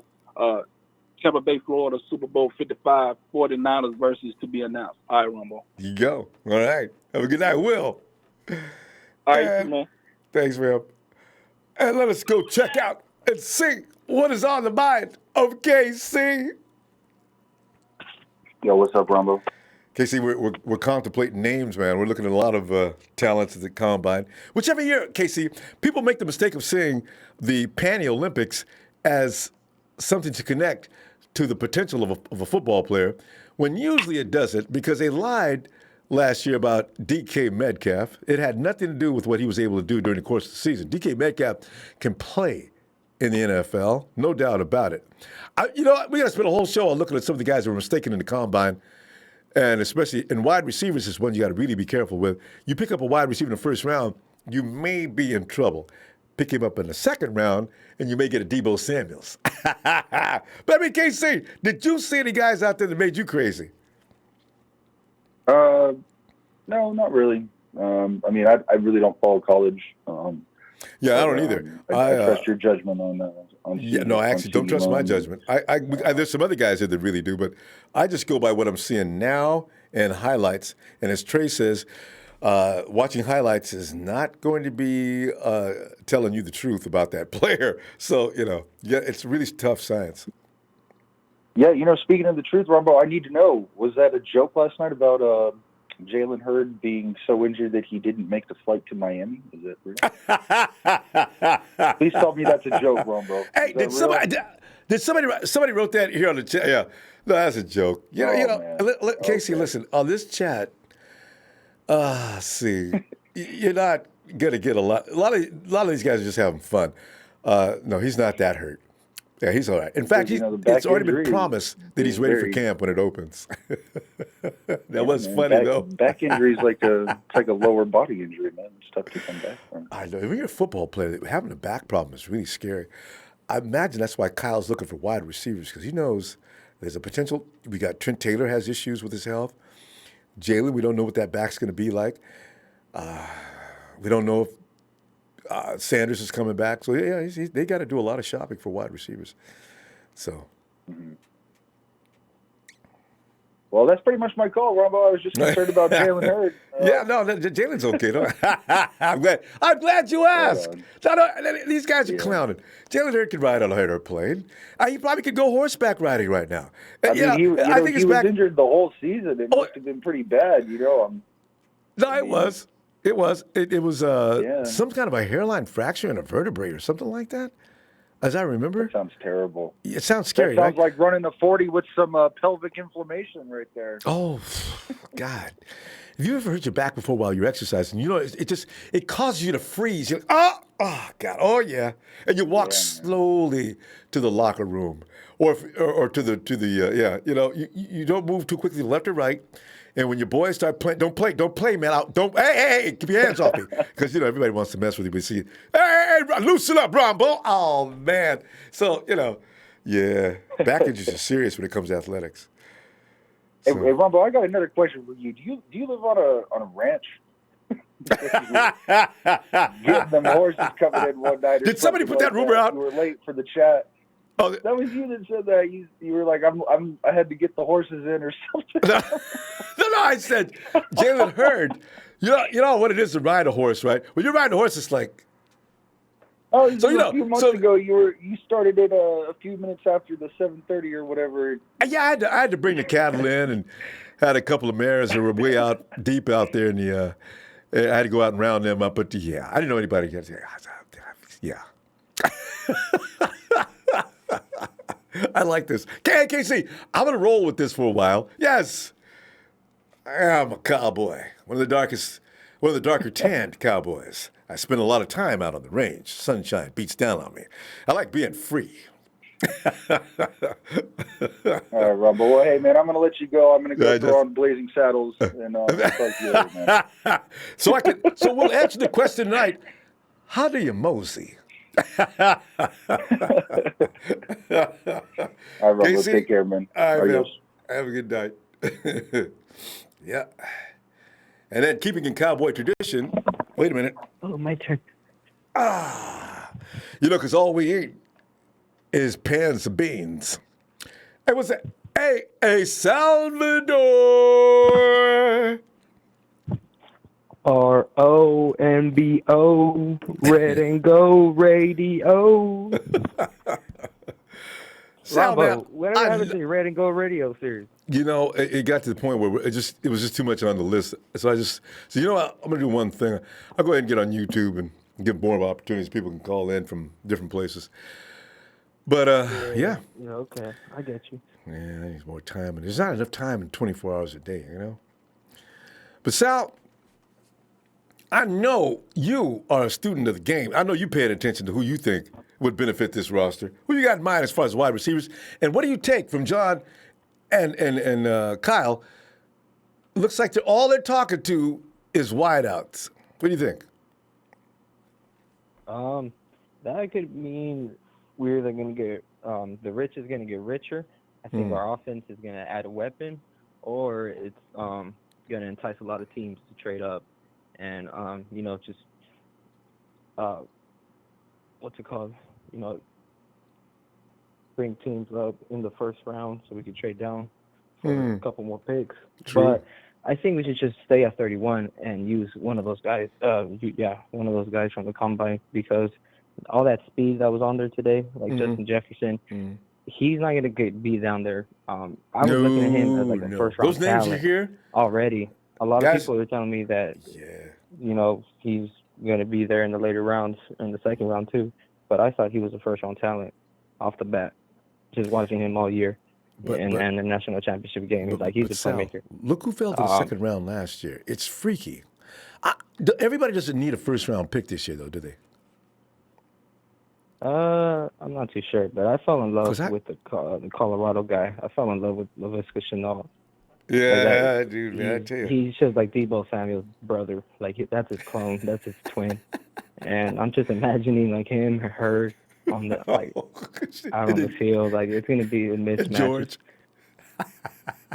Yeah. that's And a then I lot of was pain. like, it is, and then, like I think this draft, like we're probably gonna go offense heavy, because our Maybe. defense is kind of set intact. And whatever you want, But you can get 5th round and stuff like that for defense, or 6th round. yeah, obviously we're our undrafted gems and our late round like picks, like they're gonna work out. It might not look good on draft day, but eventually when they're making plays, it's gonna work out. But just focusing on offense, I think we also need to get another tight end. And Thaddeus Moss is out there, but I don't see he didn't do any drills because he's hurt. So he already fits the profile that Kyle Shanahan likes, and John Lynch. They like hurt players. So we look at Thaddeus Moss. Kendrick Bourne, I think if he walks or if he gets signed to another team, I think we could get a compensatory or one of those comp picks for him. I don't know. So if we could get a third round or fourth round. What is his Kendrick's in that category where I know he's an undrafted free agent, so there's something that works out. Like we could tag him or something. There's something where whatever unrestricted free any other agents, you team get something offers, back for them. yeah, he's Yeah. not. So he's one of those players that we could use for capital. Unless you're I going want to come him up to with a sign wide back. receiver short is the problem, though. But the 49ers could Well, yeah, trade. but then you're also going to draft a wide receiver, right? And Yeah, then but you don't have know what two you're wide going to receivers get. coming off of IR. Yeah, but you don't know what you're going to get. Well, I'm talking about getting one of these. Talking about getting one of these guys. I'm just saying. I'm talking about scenarios. Obviously, I'm not a GM, so my plan's not going to work out. I'm just talking about scenarios. Even if Sanders gets signed to another team, like there's a possibility you could get a pick for that too. So we might get Sanders. a trickle Can we get a of pick picks for in the him? mid rounds. I don't know. If he's our free, I thought that's how it worked. When your free agents like get signed, or they leave or something, I thought you just give. Yeah, because NFL they just throw around. I forgot they throw about around that. picks. No, you're right. You're right. I forgot about that. He So- did belong to us, and he took off, and we lost a 2nd round, 3rd round pick for him. So we do need to be because compensated anyway. Kyle Shanahan, they were all in, throwing away, trading away picks, but they say they have a plan. So if free agency, ties into the draft, that's my plan. Letting some players sign with other teams, and using some of those picks to fill in the roster. But obviously, that probably won't happen. So. Yeah, but remember our guys are champions from the 5th round on, and they got a couple of picks in the 5th round. I think it doesn't even matter, Ronbo, because the rich is going to get richer, Ronbo. We were a quarter away from winning the Super Bowl, and then even if we were at 32, we're still going to get the same guy. We're still going to get a wide receiver. We're still going to get, either trade down and get some draft capital, or get some defensive players or whatever. Who would you get? I don't really care. That you said that, Ronbo, Sal. I'm curious. Like I said it yesterday. It doesn't matter. We're going to be wrong at 31. There's a lot of fucking possibilities.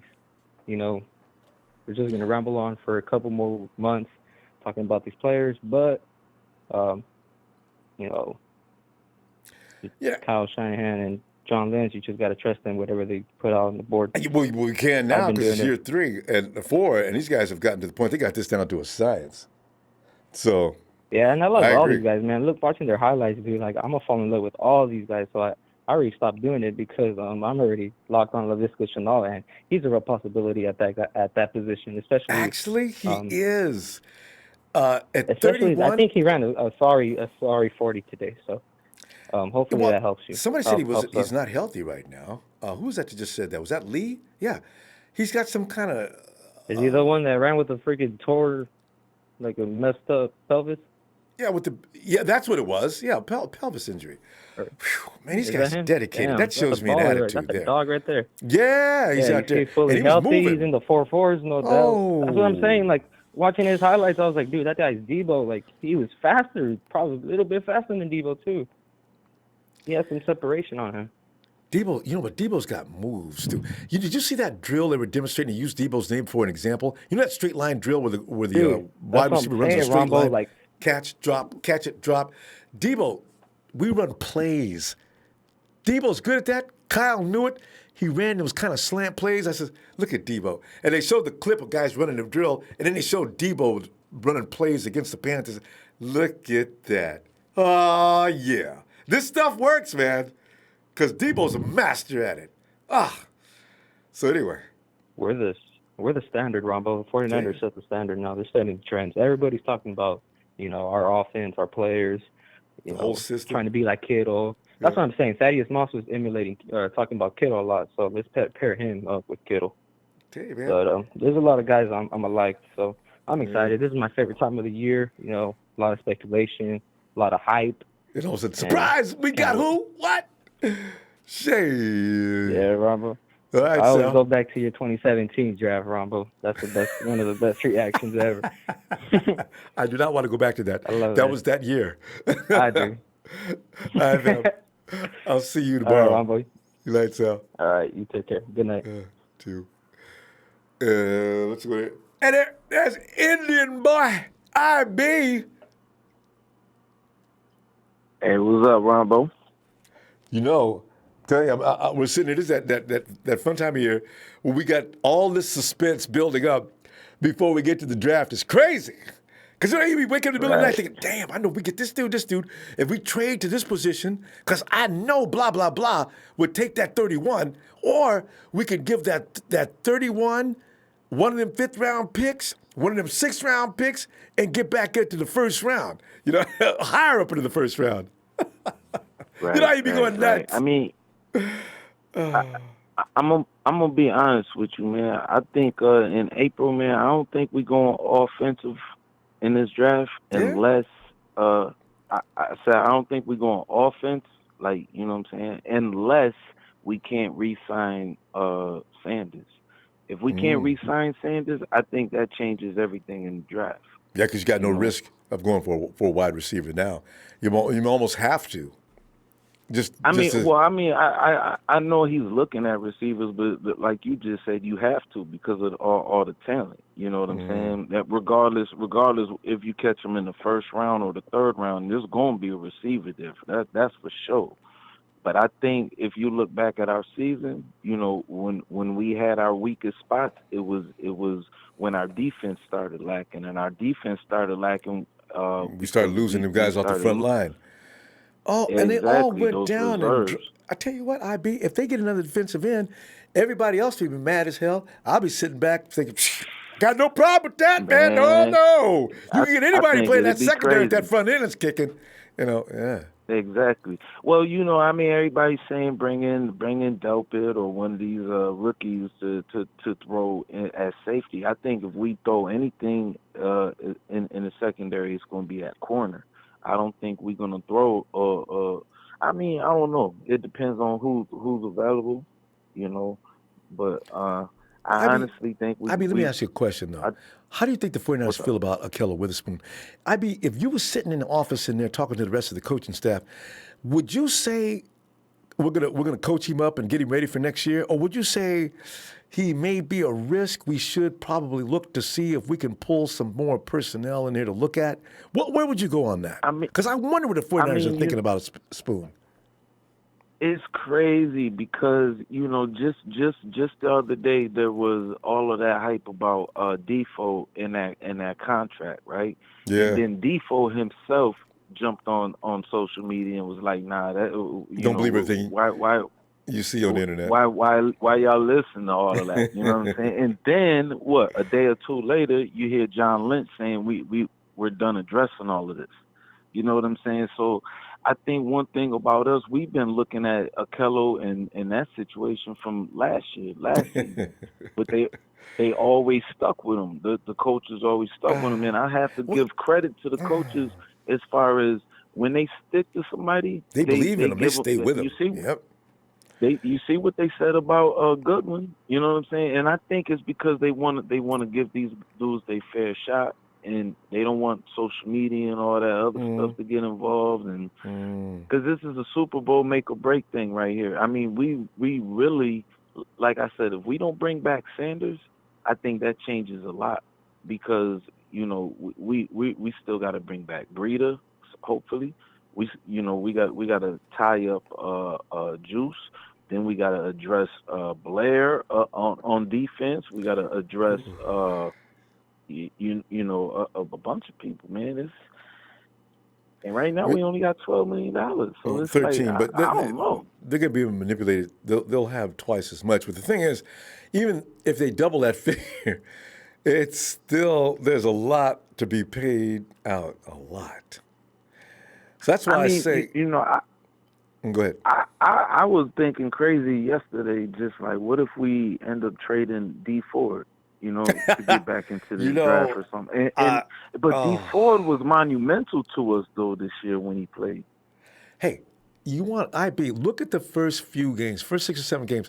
D Ford is a maniac out there. I was looking at the film yesterday. I said, look at D. Boy, D is moving 100 miles an hour.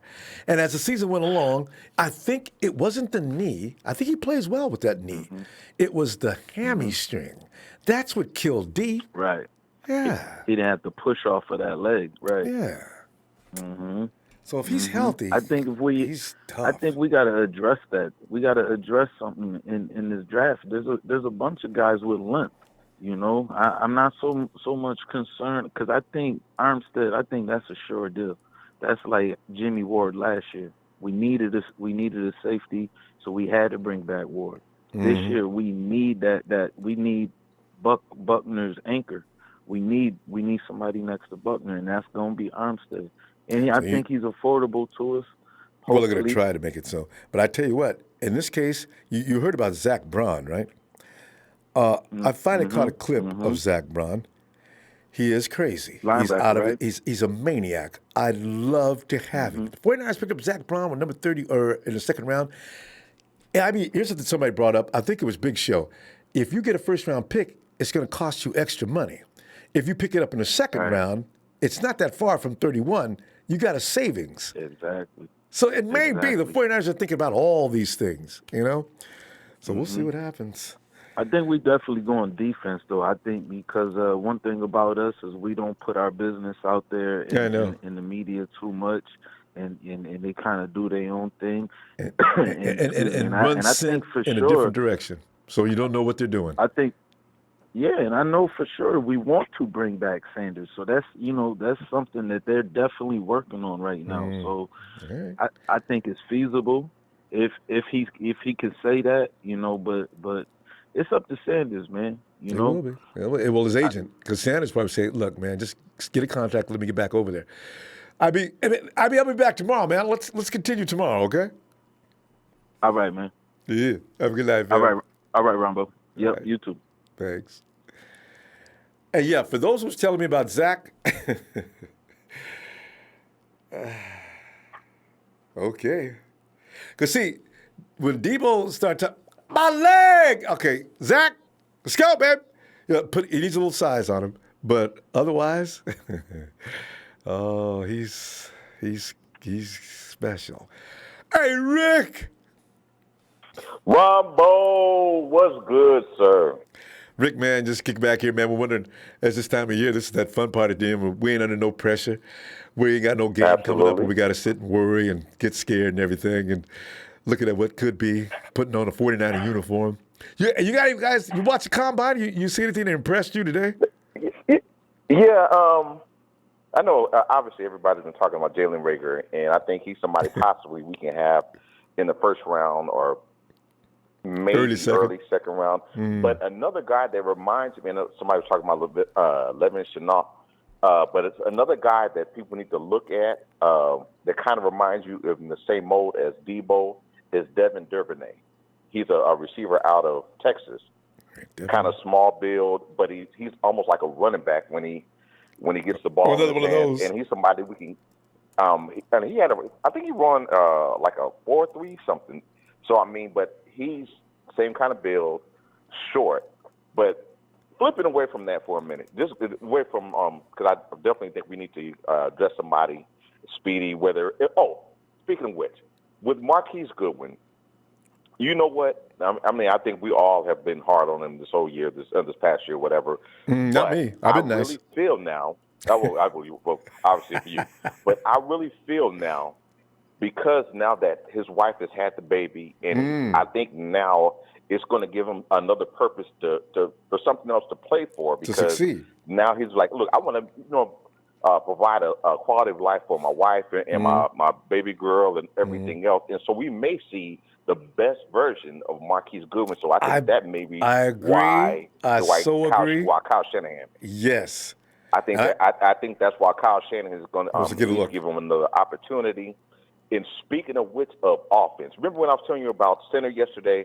Another thing we need to address, and whether it's free agency with like who did I see as one of the guards, Graham Glasgow or Brandon Sheriff or whatever. But we need to realize with Jimmy G, he's like Tom Brady, but he has a little more mobile. And so what we need to do is just make sure, it doesn't matter if we have the fastest people in the world, if we don't have that offensive line intact, and I'm talking about those guards in that center position. So, because he steps up in the pocket, he doesn't. Some quarterbacks, they automatically just fade back and throw off your back. But like Mahomes in the pocket, floating back 20 yards, man. But he has a cannon for a yes. arm. But the thing is, with Jimmy G, he steps up in the pocket. So we need to make sure our guards and our center are on point. So therefore, because he will get better with his accuracy, and he'll be able. And I think if the pressure's up the middle, kind of like with Tom Brady, everybody knows Tom Brady's weakness is really the pressure up the middle. Attacked in the middle. Yep. It's not on the side. So if we can make sure we strengthen our guard and our center play, then it'll give Jimmy G, because he's a gunslinger and he will hold the ball whether we like it or not, because he's always looking downfield to make the play, whatever. And Rick, the check down is standing right there, said, give me. And he doesn't look for that. Jimmy keeps looking downfield. Jimmy! Because he's always looking to make the bigger play. He does. So long as we strengthen our trenches with our guard and the center play, so come back, Western Whisper, I need you to be healthy this year, be rested up. Maybe get a replacement for Pearson or whatever the case may be.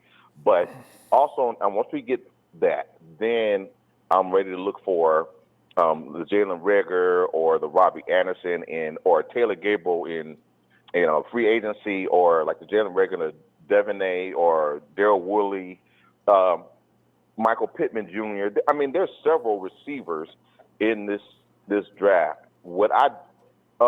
Another thing is, I'm not sure if we bring back Sanders. I mean, I not sure. He would be great. I understand he would be great, but the thing about it is, if he prices himself out, then we're going to be like, look, we need to. Because the thing about it, like Kyle Shanahan said, you're never the same. You're either getting better or you're getting worse. And so this team is always about improving. So we're going to look at every position, Armstead, safeties, whatever. So everything's going to be evaluated. So I expect them to do whatever it takes. I trust the process. They haven't let us down. When we finally got a full team, we're unbeatable. And that's why if D4 is playing, the 49ers can't be beat. And I'll tell you something else, too. Oh, no. And you and I, we're an alliance. I want to see Goodwin come back, and damn it, Mark, please, Keith, can we please don't worry about family issues. You got your baby at home, wife is fine. Please don't have anybody die in his family. A whole year of more so than this. Yes, because he knows the system. I think that's probably his biggest thing. I mean, because the thing about it, he had to really focus and be there for his wife, and he's dealing with that whole process. So I think having that kind of taken care of, and I think another relative. I think that would take a load off of him, off his mentally. Shoulders. Sure. And so he'll be able to go. Now, and he's very when sensitive. it comes to your boy, two people, and I got to get off the phone because I know you got other callers. Real Solomon quick, Thomas, we're pretty much going to have to trade him. Wait, did you say? Because we didn't pick up his option. Rick, did you put? Oh no, did you put him in my camp? No, I'm not a Solomon guy. No.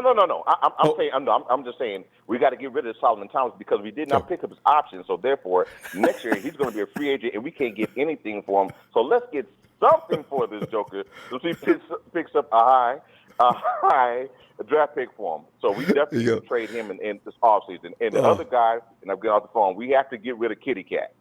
Dante Pettis. These are we have to get rid of you, dude. Like you said before, with the pink hair. You right. got to go, dude. We need dogs. You guys need to lighten up on his hair. No A man's hair doesn't necessarily define who he is, but it is funny. We understand, but his play on the field. Look, it does define him. Hair is softer than baby food. Rick, we got to go. I'll look for you tomorrow, okay? Niner faithful, Niner Empire. We're winning Super Bowl 55. I'm telling you, Jimmy G, MVP of the regular season and the Super Bowl. You heard it here first. Have a good night, Ronbo. You too, Rick. Bye. Okay, bye. Here's the thing. We're going to pay for this, fam. I'm telling you right now. Our favorite whipping boys are Solomon T. and Dante. Watch them come in next year and just tear ass. I can already see it now. I like that. So whenever we want a player that's making us mad do well, talk about him badly. And all of a sudden he just rises up. Jimmy G is going to be one of the best quarterbacks in the league next year. Why? Because we got our people talking about him and everybody, some of our people, and everybody outside of the Niner Empire walls is saying bad things about Jimmy G. But he asked the reporters. Ask John and Kyle. So you guys gonna move on from Jimmy G? Why you want to ask me that, man? That would be me. Dude we went to the Super Bowl with him. You know he had a better passing rate than most of these dudes out here? Jimmy G actually almost passed for 4,000 yards. Get out my face. Hey, here's Johnny. Hey, family says, hey, how's it going? And see, new guys joining. He any good? I'm ready to come back and win the Super Bowl. Johnny, thanks for that contribution. I tell you, man, new guy joining? Johnny's the new guy joining. Johnny, man, glad to hear you, man. He says, I'm ready to come back and win the Super Bowl. You came back just in time then. Huh? I'm sorry. I've been corrected, Johnny. I'm sorry. I forgot the subject here tonight. He's somebody who wants to play. You know about Shenault. I get to talking sometimes and talk so loud I kill brain matter up here. No, yeah, he's a guy that wants to play for the 49ers. And I imagine there's a few other people who like to play for the 49ers because the 49ers offensive system is one, if you got skills, you can really excel because Kyle's going to set it up so you can get out there and do your thing. If you got athleticism, and Kyle Shanahan knows you do, George Kittle, I mean, we don't have a wide receiver that doesn't get opportunities. And your running backs, look at Mostert. Good Lord, Ellis!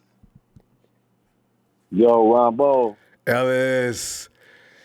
What's well, up, Ellis, man, did you watch anything of the Combine? Yeah, I just I had it on record, and then I had a birthday party I had to go to, so I came back and I've been watching it since since I've been waiting for my call. Oh, the reruns. Yeah.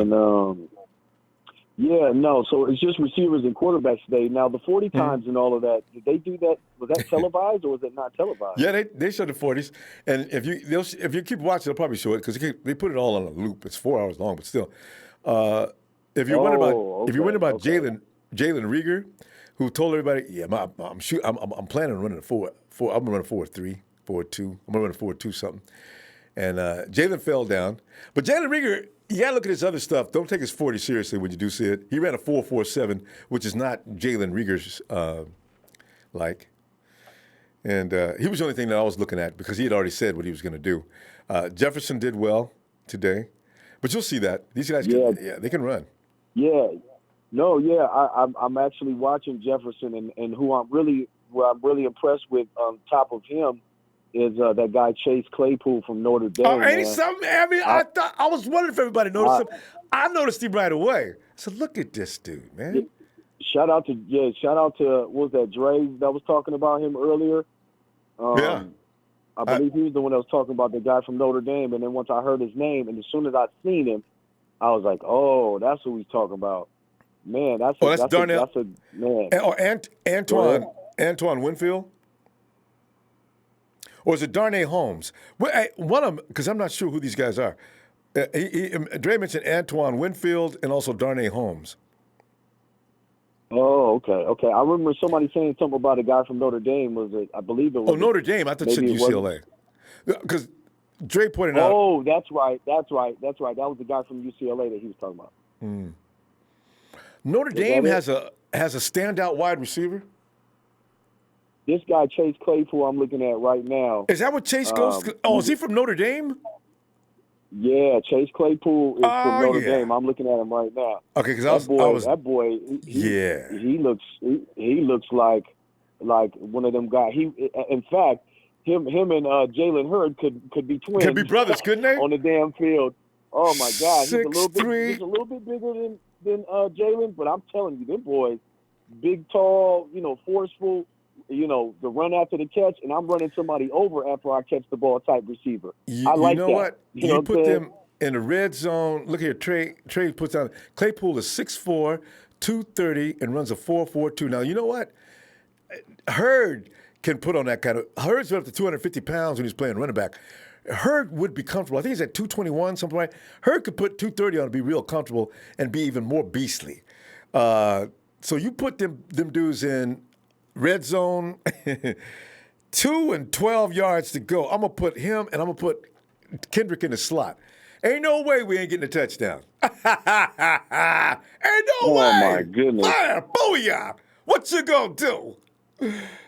Yeah, I don't know. I think the fact it's kind of strange that we're Put talking George about out this there, receiver thing. I almost feel like there's secretly going to be some kind of trade, and we're going to be dropping some of our receivers in some facet because if collectively we're only looking at maybe 6 in total. I mean, whatever guys, if they do decide hypothetically to get some out of the draft, it's looking like maybe when training camp comes, then it's going to be a toss-up.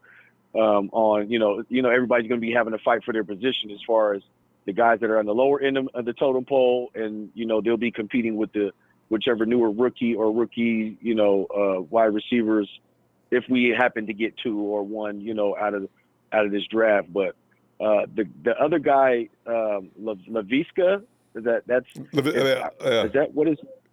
The guy from Laviska. Colorado? Yeah, and I'm not sure how we worked that first vowel, but I know who you're talking about. Laviska, yeah.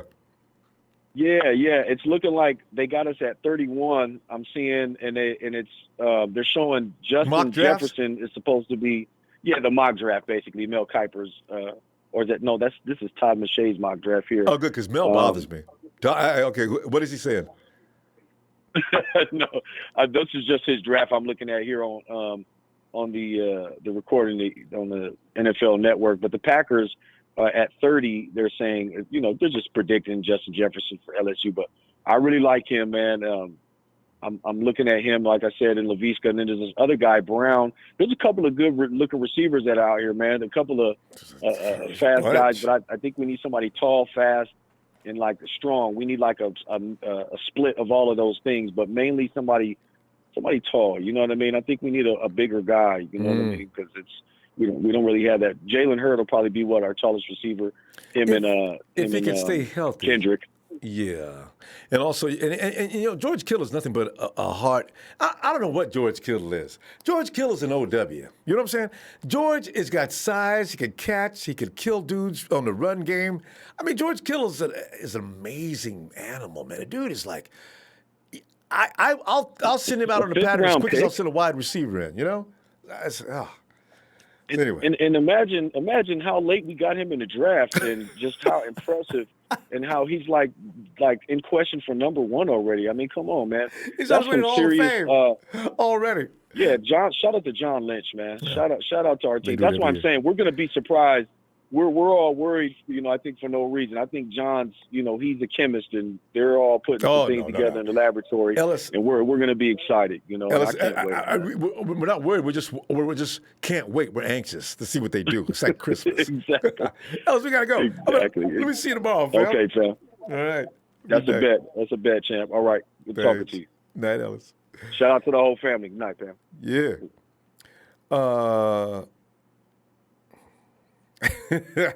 Who's that? Yeah, I love people still hating on Jimmy. Yeah. Okay. Hello. Hello. Who is this? Aiden. Aiden. Aiden, it's a new area code for you. Hello. Oh, I don't even know what to think about Dante. But Aiden, It's funny you mentioned Dante. We were talking about wide receivers, but not him. But go ahead. Tell us more about your feelings for Dante. Well, I liked him like his rookie season, or I forgot when he was good, but then he kind of fell apart. I don't know what's going on. Yeah, he's. But I feel like the more I would be mad at us for talking trash about me, and then I would play better, but he hasn't done that. You know, if you get a chance, Aiden, go back and watch highlights of last season. You know, Dante didn't fade out of the picture until about week 9 or 10. He played for the first half of the season. He was out. I saw him. He was blocking. He wasn't doing anything weird. He made some catches. I don't know what happened to him all of a sudden. He just suddenly he couldn't play. He may have been injured, Aiden. I'm not sure. But Kyle Shanahan did not let him back in the game after Deebo started getting really good. So it's kind of I don't know. Look, he's going to be in camp. Yeah, I'm not much of a college guy either, though. So yeah. You know, I don't really. There's too many teams and too many players. You know, if you have a team that you like, then you watch that team and you watch their conference, right? And then you see some standouts in the other conferences, and that's how you pretty much. A lot of people watch every conference. I know a couple of guys that watch all of college football, but some guys usually, if you like the Big 12, the Pac-12, whatever, you'll only watch that, and then you'll see a lot of players that way. So, yeah, don't worry, you'll find out more soon about who's good. Aiden? So I have a question. All right, go ahead. Why do you think people are hating on Jimmy Garoppolo? Is it because of the Super Bowl? Yeah. Yeah. Because of the offense that we ran last year, Kyle didn't rely upon the passing game a lot, and people think that's Jimmy G's fault. When he was called upon to do his job, usually he did it, and he had some INTs that were questionable at the beginning of the year. But what most people don't understand is Jimmy G is learning Kyle Shanahan's offense. They don't understand that's not anybody's offense. There's guys that would come in and try to play for Kyle and they fall flat on their face. And that's why he'll only work with certain quarterbacks. So Jimmy G has put in one full year and they rode into the Super Bowl. Granted, he did choke. He made some mistakes. But Kyle's play calling was also a part of it, and he knows it. Because when you lose like that, first you blame the quarterback and then you blame the play caller. So Jimmy and Kyle are both getting it. Neither one of them are going anywhere. But you're going to see, Aiden, all those people that are talking, they're going to shut up next year. This I can guarantee. Because both Kyle has learned something. He learns a little bit every year. But more importantly, some of those things that Jimmy G screwed up on, he'll know. Do you remember, Aiden, how old are you? 11. I don't know if you remember 2 years, was that 3 years? Kyle Shanahan ran the Atlanta Falcons team, right? Okay, his first year with... I remember. I watched the Super Bowl. Did you watch that? Okay, his first year with Matt Ryan was Matt Ryan's a great quarterback. Matt Ryan looked awful in his first year with Kyle Shanahan. In fact, he hated Kyle because he thought it was Kyle's fault. The next year, Matt Ryan was the NFC... What am I talking about? He was the NFL MVP. So, get ready. It only takes 1 year, Kyleism, and then they take off from there. So we'll be okay. They'll stop hating on Jimmy. If you want, don't pay any attention to it. They just don't know. No, I just think it's funny how they're talking trash after he just torn in the ACL and he took us to the Super Bowl. You know. And then there's that. Yeah, I know. So we'll see. He'll be fine. The 49ers believe in him. They know what they're looking at. He'll be back. Wait, who do you think we're going to pick up in the draft?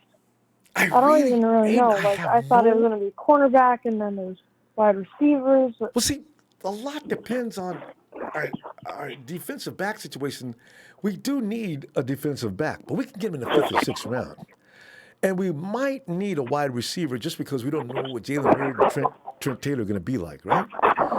So there's a lot of problems. Yeah. So we're going to find out. they got to make some determinations after free agency.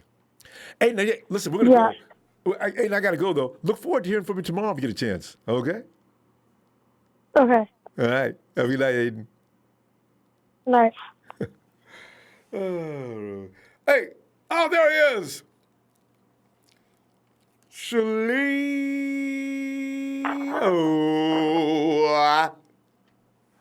Hey, what's up, Ronbo? Shenault, I'm telling you, man, I'm looking at what's going on in the combine. You know, Kyle and John, they never drop breadcrumbs so you can follow where they're going. They're always doing all kind of weird things. You can bring bloodhounds out there to follow these guys. They'll still lead the dogs over a cliff. So I'm sitting there watching this, and I'm saying, look who they're talking to. That's not who they're going to draft. Because, Shenault, you and I both know in the years past, they make you think they like this guy, this guy, this guy, and they go all the way to the other side and get something else. We knew they were going to get Nick Bosa, though, or Quinnen Williams, or Josh Allen. That was no doubt. But this year is more confusing. But, Shenault, later for me, what are you thinking? I'm thinking, how about them cowgirls? How about them Seacocks? How about them Los Angeles broke-ass lambs? And the traitor Raider Jones? I love when you do that. And we can laugh at the NFC West now. And everything in California. Why is Las Vegas Raiders so bad? They want to go get Tom Brady, and they got a decent quarterback in Derek Carr.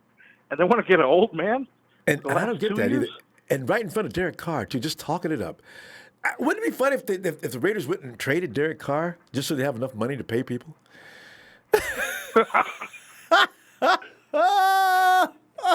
They got rid of the best player a year ago, 2 years ago. Hello, man. Yeah, right. So don't put it past them, idiots. I put it right up there with the Rams, making all these dumb deals. Man, the Lambs are the worst. They're broke. I don't see them anywhere in this draft picks. I don't even see them in the first round. Wouldn't it be funny if you see Jalen Ramsey? They've made a deal with the 49ers. You see Jalen Ramsey playing with the 49ers next year. Go Rams! Go Rams! No. They're gonna do a restructured deal with Jared Goose and Todd Gurley. I would tell Jared, look, you either take a restructured deal or we're going to just go ahead and cut you. You know what I'm saying, Jared? Jared, we could probably pick up a quarterback out of the draft and do just as well as you. You're terrible. What's going to happen is McVay's going to tell Jared Goose, hey, I need you to restructure this contract. And Jared Goose is going to say no. And Sean McVay's going to make the face that he made against the Chicago Bears 2 seasons ago, like, what? What happened? This is fun. This is too much fun. He's going to be seeing ghosts. We could talk about the NFC for all night. But right now, we should probably move on, make more jokes about it tomorrow. Time for football. What do you think? What did you see the combine today? I saw a little bit. You see anything? Were you impressed? I just wait till, wait till they're wait for the receivers in like the second round, later rounds, because look what happened with New England Patriots. They picked N'Keal Harry up. N'Keal's been hurt. He was supposed to be a stud at nothing. Hey, Shenault, I'm telling you, it's bad luck. First round wide receivers, this is almost an automatic. You pick up a wide receiver in the first round, something bad's gonna happen. You could actually hear 1, 2, they're coming for you. 3, 4, better. As soon as these guys get drafted, they'll probably wake up in the middle of the night screaming because Freddy Krueger's walking around in a dream. Oh, you're going to hear Baker Mayfield's wife saying, would you turn off the lights?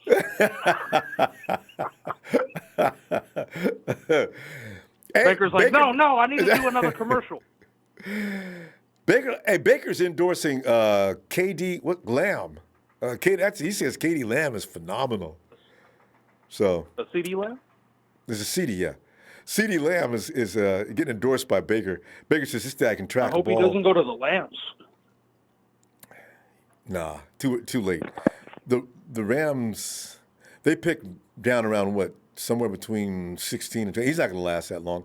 Somebody's going to get. People are still going to pick up wide receivers in the first round, and it's a bad thing. I don't know why, but it always is. I think we should wait. I think we should wait it out until like the later rounds. Pick up a good defensive player, like maybe the corner that we really need a corner.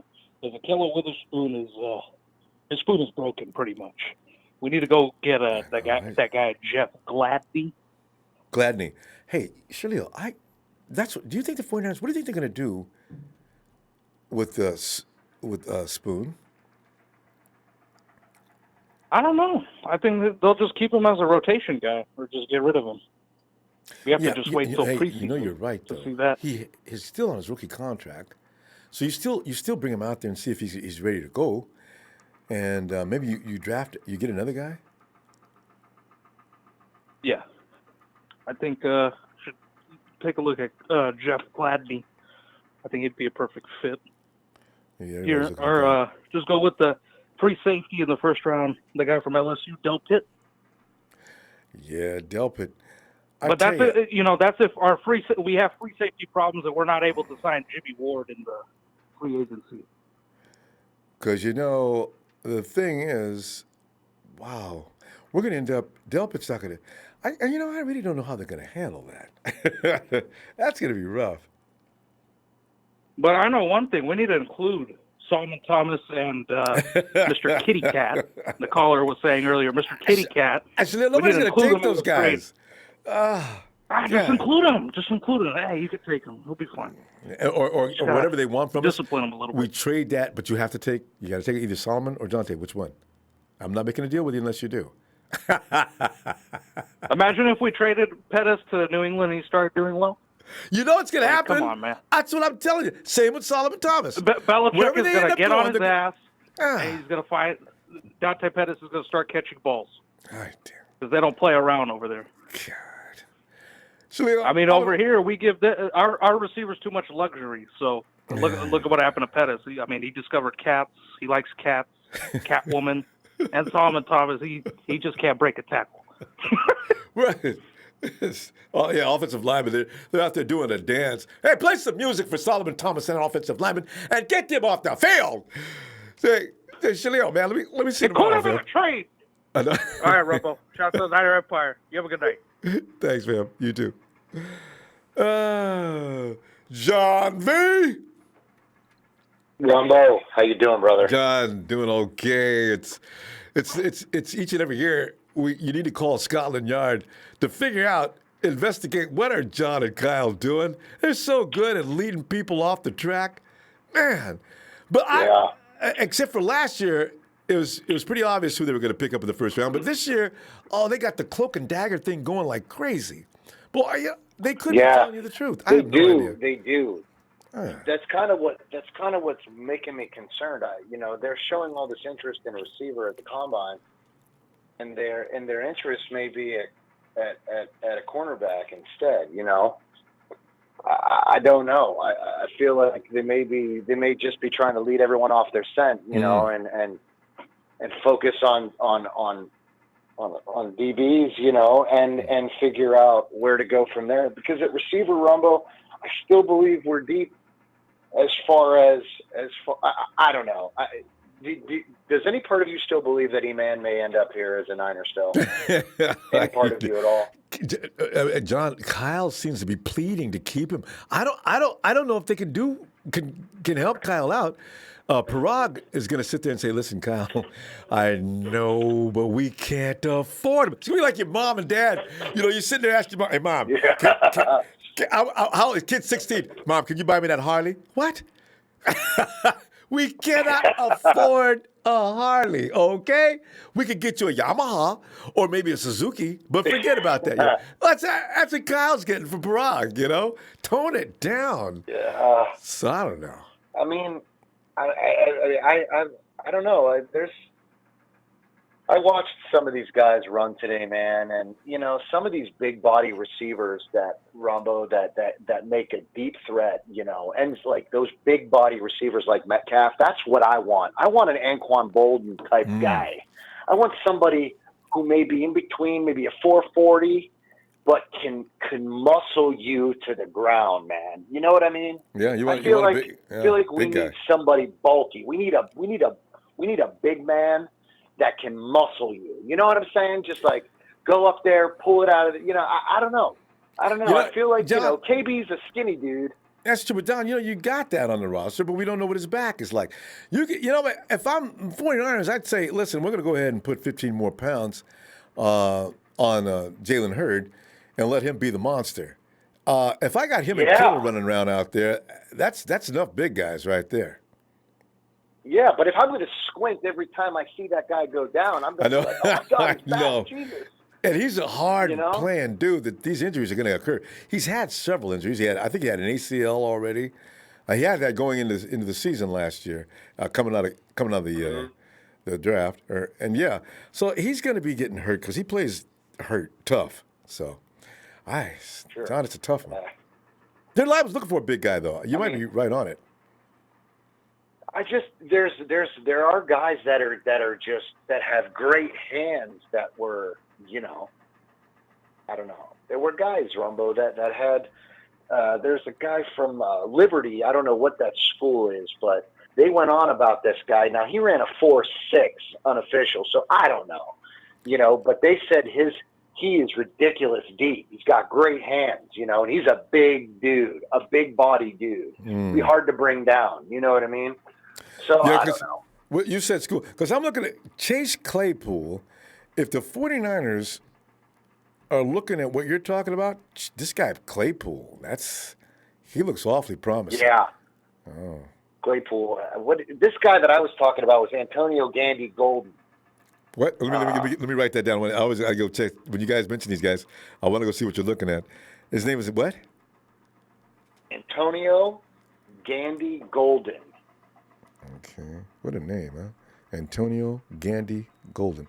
Why would his parents name him that? He's not fast. He's not fast on the top end, but that dude is going to be a red zone threat. There's no doubt about it.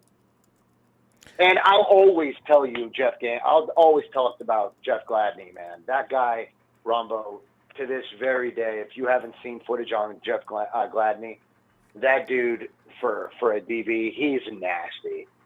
And that guy can't. They're probably looking right at him. They're letting everybody think that they're hell-bent on getting a wide receiver, and they'll go get Gladney. If he lasts, because, the defensive guys are the ones that go first in the draft every year, right? People know not to get offensive people too early.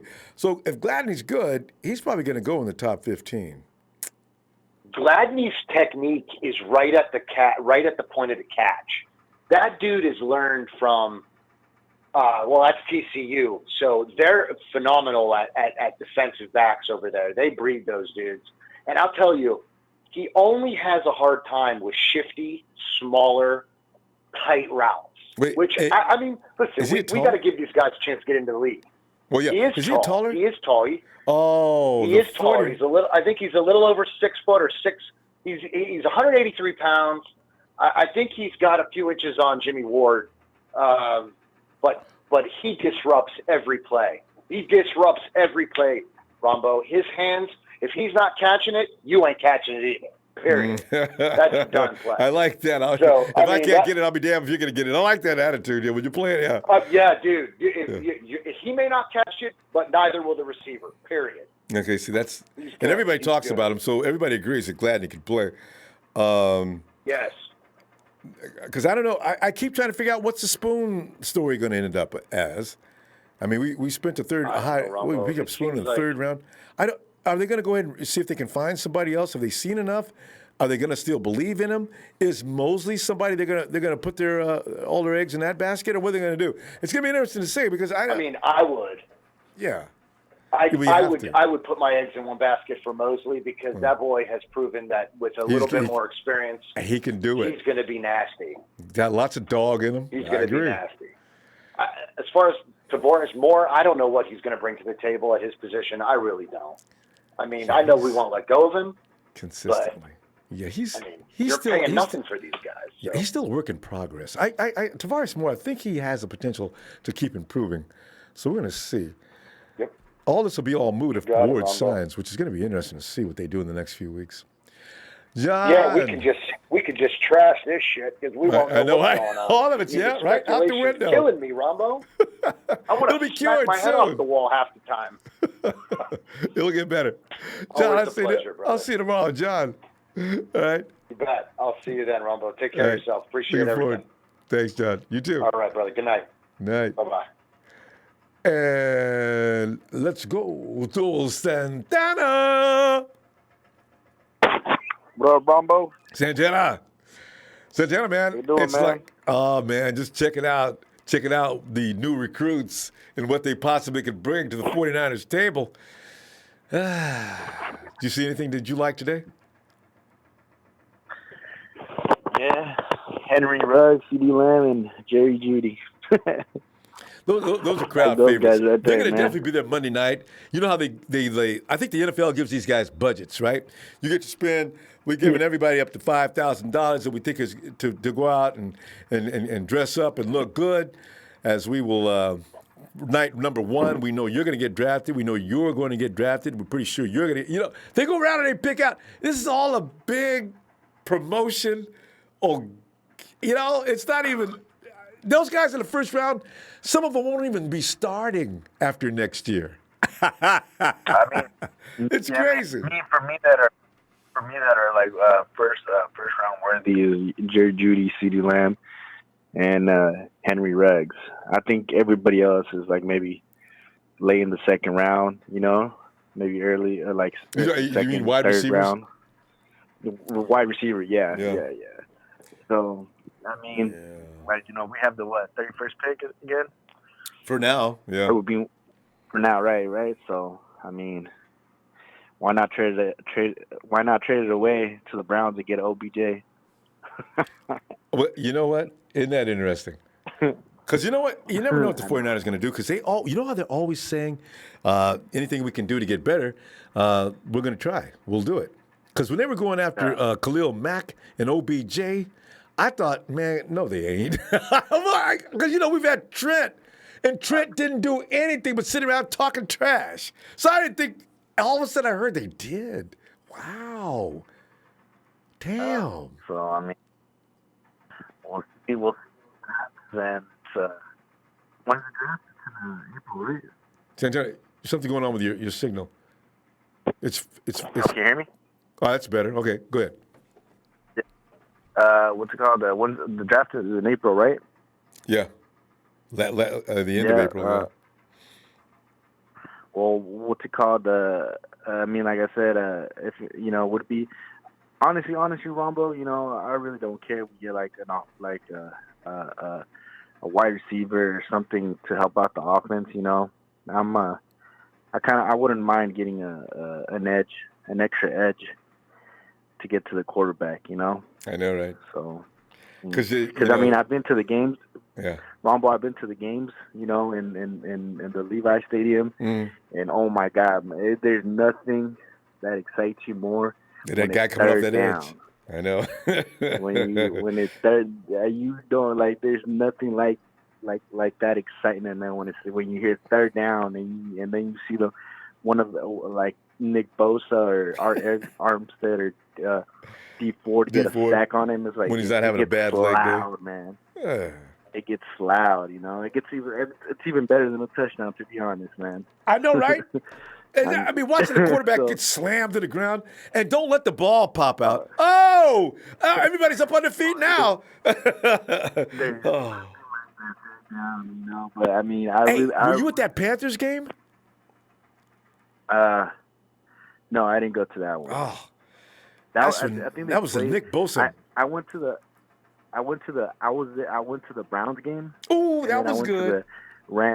That was a good one, right? When Nick Bosa was laying down Baker Mayfield all day. Oh man! And then I went to the Rams game.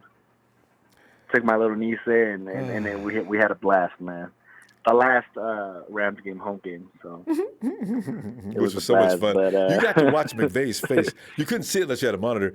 But McVay looked like somebody peed on him. That last second when the 49ers went and scored, and we beat the Rams. Hey, Ronbo, that's the same play that Jimmy G did on the Super Bowl to Emmanuel Sanders. when he did two third and 16s. So hey, Rumble, you know, I was watching the game again, the Super Bowl game, real quick, and I think Jimmy G threw the ball where he wanted to throw the ball. I don't think he obviously like, you know, I think he aimed the ball into the end zone. You know what I'm saying? Rumble, you there? Yeah, I'm listening. I was having mic problems. You know what? Oh, okay. See, that's why everybody keeps saying if that had been Goodwin or somebody with elite speed, they catch that ball. Jimmy G, I think you're right. Jimmy G wasn't supposed to throw that ball anywhere else because it would have got picked. It was either a touchdown or nothing. God, Jesus, Santana, you called it. That's exactly right. He had time to throw that ball, and he did have time, and he took his time and he threw the ball. He meant to, like you said, either it's a touchdown or no one else gets it, you know? And the thing is, that's where you need touch. But he needed to put a little bit more air under it. Just a little. Because it was only 5 yards short. But like I say, if that's Marquise Goodwin, it's a touchdown. He's a touchdown. It's a touchdown for sure. You know, and then another thing, you know, these guys that run 4.2, man, like, people don't understand how fast that is. That's fast. It's flying. You know, and so that's why you see a lot of people get injured. That's why you see those guys that run that speed, they get injured, you know, like Marquise Goodwin and John Ross. He ran a 4.22 in the combine, fastest one, and he's been always injured hurt in the Bengals, you know. I know. Yeah, so I mean, that's what you're gonna get with those type of fast guys, you know. You're not ever gonna get one, you know. So they're not gonna stay on the season all year. Even Keith used to get pulled. That year we had Keith all season. We were lucky. Hey, Santana. Hey, Santana. You know what? What's up, you just made an excellent point, though. I'm telling you that thing about people think Jimmy G overthrew. Nobody says anything, but you're right. He did that on purpose. I think he meant to throw that ball to the end zone, man. That was the only option he had. If you try to throw it to the receiver, no. You got to put that ball where the receiver better go get it. Exactly. You got to go for it. I'm excellent point. All right, man. But hey, Santana, I'll be looking for you tomorrow. I'm sorry, go ahead. All right, Ronbo. But who'd you like, though, real quick? Who'd you like in the combine? I didn't really. I was looking at Rieger because I was hoping he'd be the guy, but Jefferson looks good, and I got this dude, the tall guy, Chase Claypool, interesting. Anyway, okay, I'm gonna check that guy out. Right. Check him out, Chase Claypool. I'm gonna check him out. All right, man, Ronbo. You have a good night, man. You too. I see you, man. All right, man. Night. Elliot. What up, Ronbo? It's been a minute. Yeah, you know, I see your voice. I just recognize your voice. And I've not heard this voice in a long time. Bro, I've been I done took this Super Bowl loss on the chin so hard. I ain't want to talk about nothing. It was rough. You know what I'm saying? Yes. Oh my God! Listen, we watched 2 times in the fourth quarter where we done lost this Super Bowl. That hurt, man. It hurt. Yeah. But listen, especially that late. I called in. Yes. I called in because I heard somebody say something that I've been thinking and wanting to say for the minute. And I'm glad people are understanding. Listen, Chase Claypool. We draft that man. Listen, I'm a Notre Dame fan, all right? So I've been watching him since a freshman. I'm telling you, that is a gem. He's a big guy who's used to muscling his way in high point balls all the time, and he can catch with his hands, not his body. And he can run. He has been a threat for Notre Dame for forever. Elliot, turn your speaker down. I hear feedback. Okay. Can you hear me now? Am I good now? Yeah, you got it. All right, go ahead. Tell me more about Chase. Look, listen, that man is a dog, okay? He just like Deebo Sanders is, he is a dog. If we get that man, I hate to say this, I love Emmanuel Sanders, but if we don't sign him back, we will be all right with the likes of him being a big guy who can run downfield, Herb, and Deebo Samuel, and Kendrick Bourne. Yeah, everybody gonna hate me when I say this, bro. But I feel like if there are guys we can use as trade bait, namely, if we can somehow, some way, get a package for Nick Mullins, Trent Taylor, Solomon, and Tevin Coleman. Listen, Tevin Coleman has done nothing but do exactly what I've been saying from the start. He's great trade value. And everything he did for us, he would be able. Trent Taylor, I love him, but he's a possession receiver. Okay, he is not a downfield threat. He's nothing but a possession receiver. We got enough of that. All right, he's the guy Solomon. Get him out of here. Only for the simple fact he has no place. He has no place on our line. He has no place on our line at all. And Nick Mullins, he ain't happy being no backup. Did you see him? Oh, I can see his face. I agree. Yes, the game against Green Bay when Sherman got that interception, everybody was on the line on the sideline, just happy. When they showed him, he had his arms folded. He had no smiles on his face. He wasn't happy. And see, I tell you something, Elliot, this is why I worry about Dante Pettis. Dante Pettis is on the sidelines looking like he's having a party. Ain't nothing bothering him. Just, You know what? I think it's this with Dante Pettis. People got to understand this. With Dante Pettis, he has been a main target from high school to college to the pros his early on.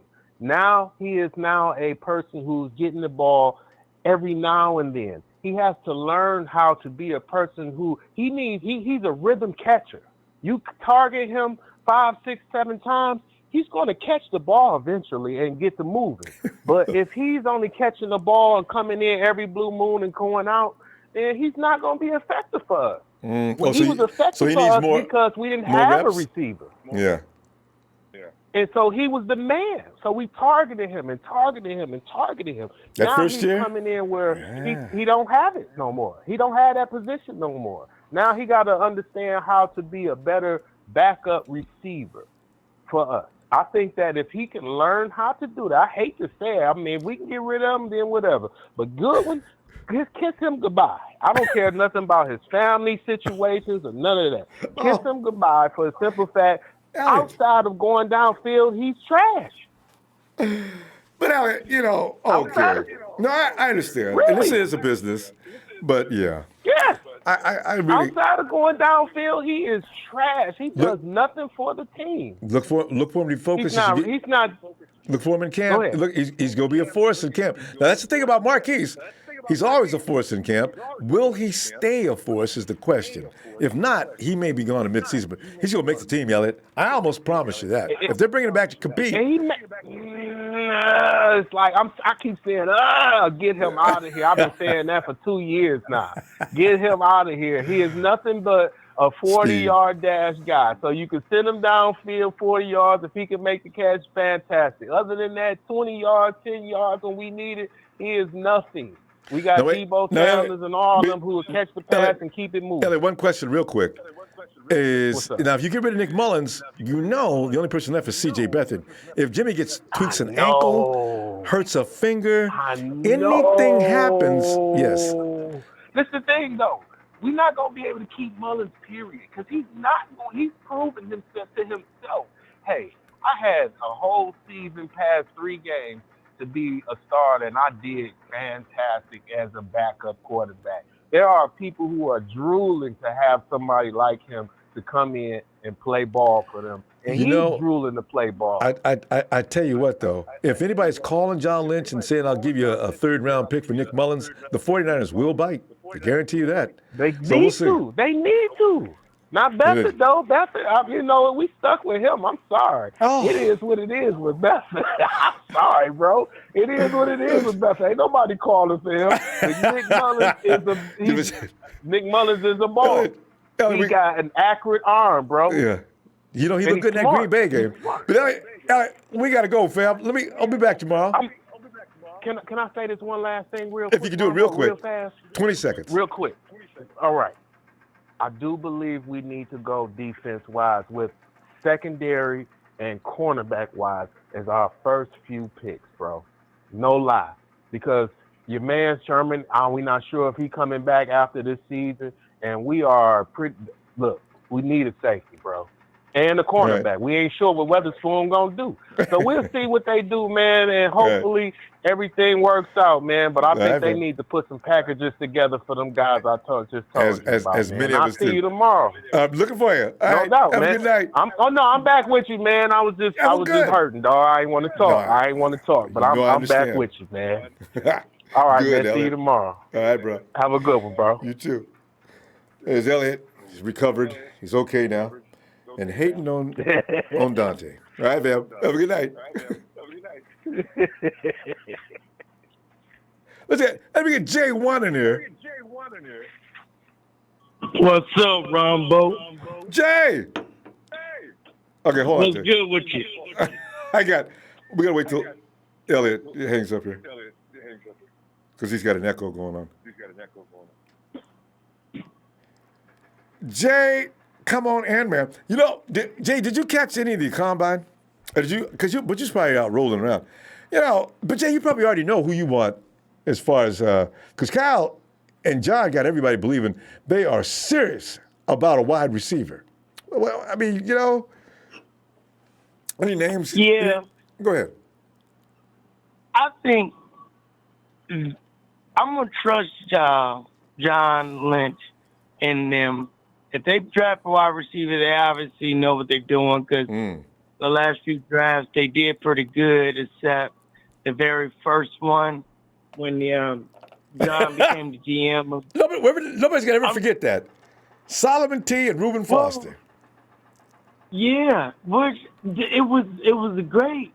It looked good that day, though, strategy. didn't it? Oh, it looked good that day. Reuben Foster is just an idiot. Yeah, that's he all can play ball. He was just an idiot. Yeah. He had all the talent in the world, but he was just an idiot. And we don't need idiots on this team. We need ball players, and we need people who could go out there and ball and ain't scared of nobody. That's what happened in the Super Bowl. We were scared of Patrick Mahomes, and we don't need to be that. You don't need to be scared of your enemies. Yeah, and offensively, we should have had them so far in a hole that fourth quarter would not have been enough. That's what happened to the 49ers. We failed to score on a defense that was not any better than most of the defenses we've seen all year. Dude, you got to look at it as a boxing match.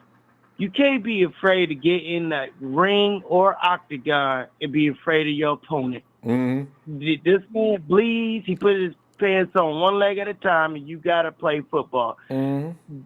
You got to play it the way you play all year long. Who got you there? Don't shy away from what you do best. Normally do. And that's what... Play them like you played the Packers. Play them like you played the Vikings. Go out there and run your offense, Kyle. Their defense ain't that good.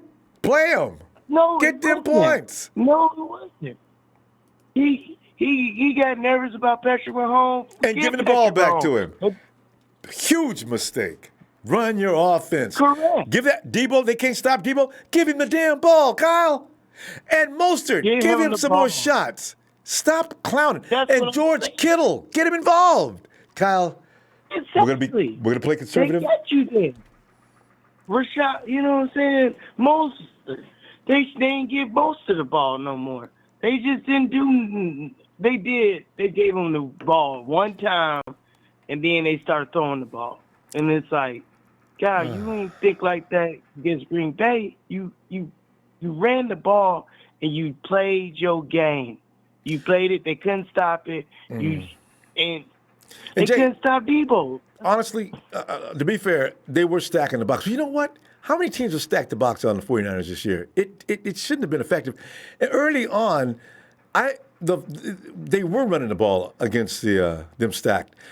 But all of a sudden, what they did is that their frontline defense, they were over-pursuing. So the 49ers were running with ease.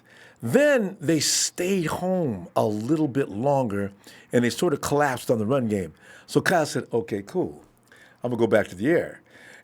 But Kyle should have still kept slamming them because maybe they were effective for a few minutes, but I don't think they could have held the 49ers more than That's what a few I'm minutes saying, at a time. but they was down by 11. You know what I'm saying? They was down by 11. You run the football, killing some of that clock down. Even if they shut down the run 3, he just throw the ball to the second half of Green Bay. You make them stop you. You make them stop you. Yeah. You know what I'm saying? Even if they is stopping you, you run the ball, you run the clock down. Run the clock down. That's elementary. That's just elementary. You run the clock down. You run the ball. Kyle did do that in the first half. You're gonna run the clock down. Make sure that's well planned, and hopefully you know the result if you do that. It's not possible to know exactly what's going to happen. But if you're going to plan on doing that, it better be a strategic move. Don't run that clock at the wrong time, because when George Kittle made that pass on that PI, what if that would have not been a PI? Kyle's already ran too much time off the clock. That would have been a game changer. I think that would have been a game changer, because if we'd have got in the end zone or kicked a field goal, and then we got the ball in the second half, it would have been. That's what I'm saying. That would have been. He played it scared the first half. He didn't call no timeout. Then he got scared in the fourth quarter. I think Kyle, he's so smart. He overthinks himself. Overthinks. So. He outcoached himself. It ain't he got outcoached. He outcoached himself. And I think what we need to do is really focus on getting this defense better as far as getting another pass rusher or, like I said, somebody in the backfield who can, intercept the ball, force turnovers, because we have that along with that front. Jay, that secondary, they hadn't let nobody got. I think 1 or 2 times on the whole year did the 49ers allow a pass over 20 yards. It was the Super Bowl or something. I think they got wore down. That's not a weakness. Yeah. No, I'm not saying that's not our weakness. I'm saying that'd bring more help to our defenses. If we can get the ball turned over, that helps out a lot on our offense. You know what though? We did a good job. We did a good job on them turnovers this past year too. This game came down to just some. Kyle got out coached at one point of the game. They didn't really. The Chiefs certainly weren't better than the 49ers, because we had that game under control for almost 4 full quarters. We just lost it in the last couple of minutes, and that's the sad thing. Yeah, I think that's what I'm saying. He has so much respect for Patrick Mahomes, and he didn't really think into his game plan. Yeah, he didn't. He just had too much respect for Patrick Mahomes, and I understand he's Patrick Mahomes. He, you know what I'm saying, for the last 2 years, he's been phenomenal. But you know what? He is not completely unbeatable. They also said Patrick Mahomes hadn't thrown any INTs in the entire playoffs, and the 49ers picked him off twice. So you see, this game was just a bad move in the last minute. So we'll get back. Yeah, Jay, we're gonna get back there, man. We got to go though. I'll be back tomorrow. All right. All right, fam. Have a good night. Thank you, sir. Always appreciate you, Jay. All right. Yeah. Anyway, let me go check out here and see some of the statements were made earlier. I was getting a kick out of. The Rome the Epicenter says Chase Claypool actually is bigger than Jalen Hurd. Dude weighs 230. He's got Jalen by about 10 pounds.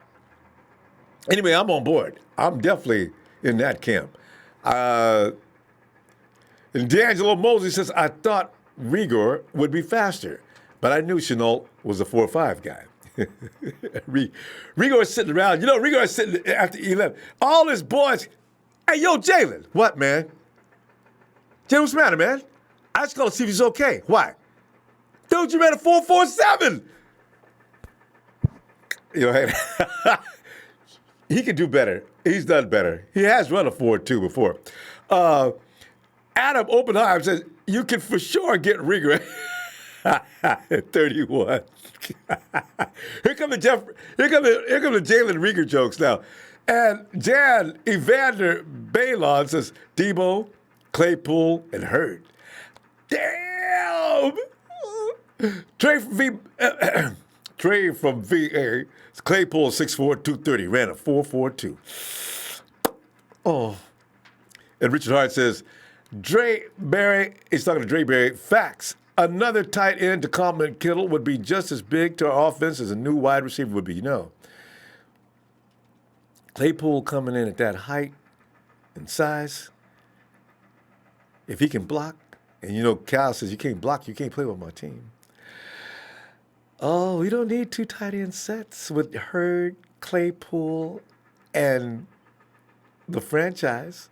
You just go ahead and line up either one of those guys along with GK and go.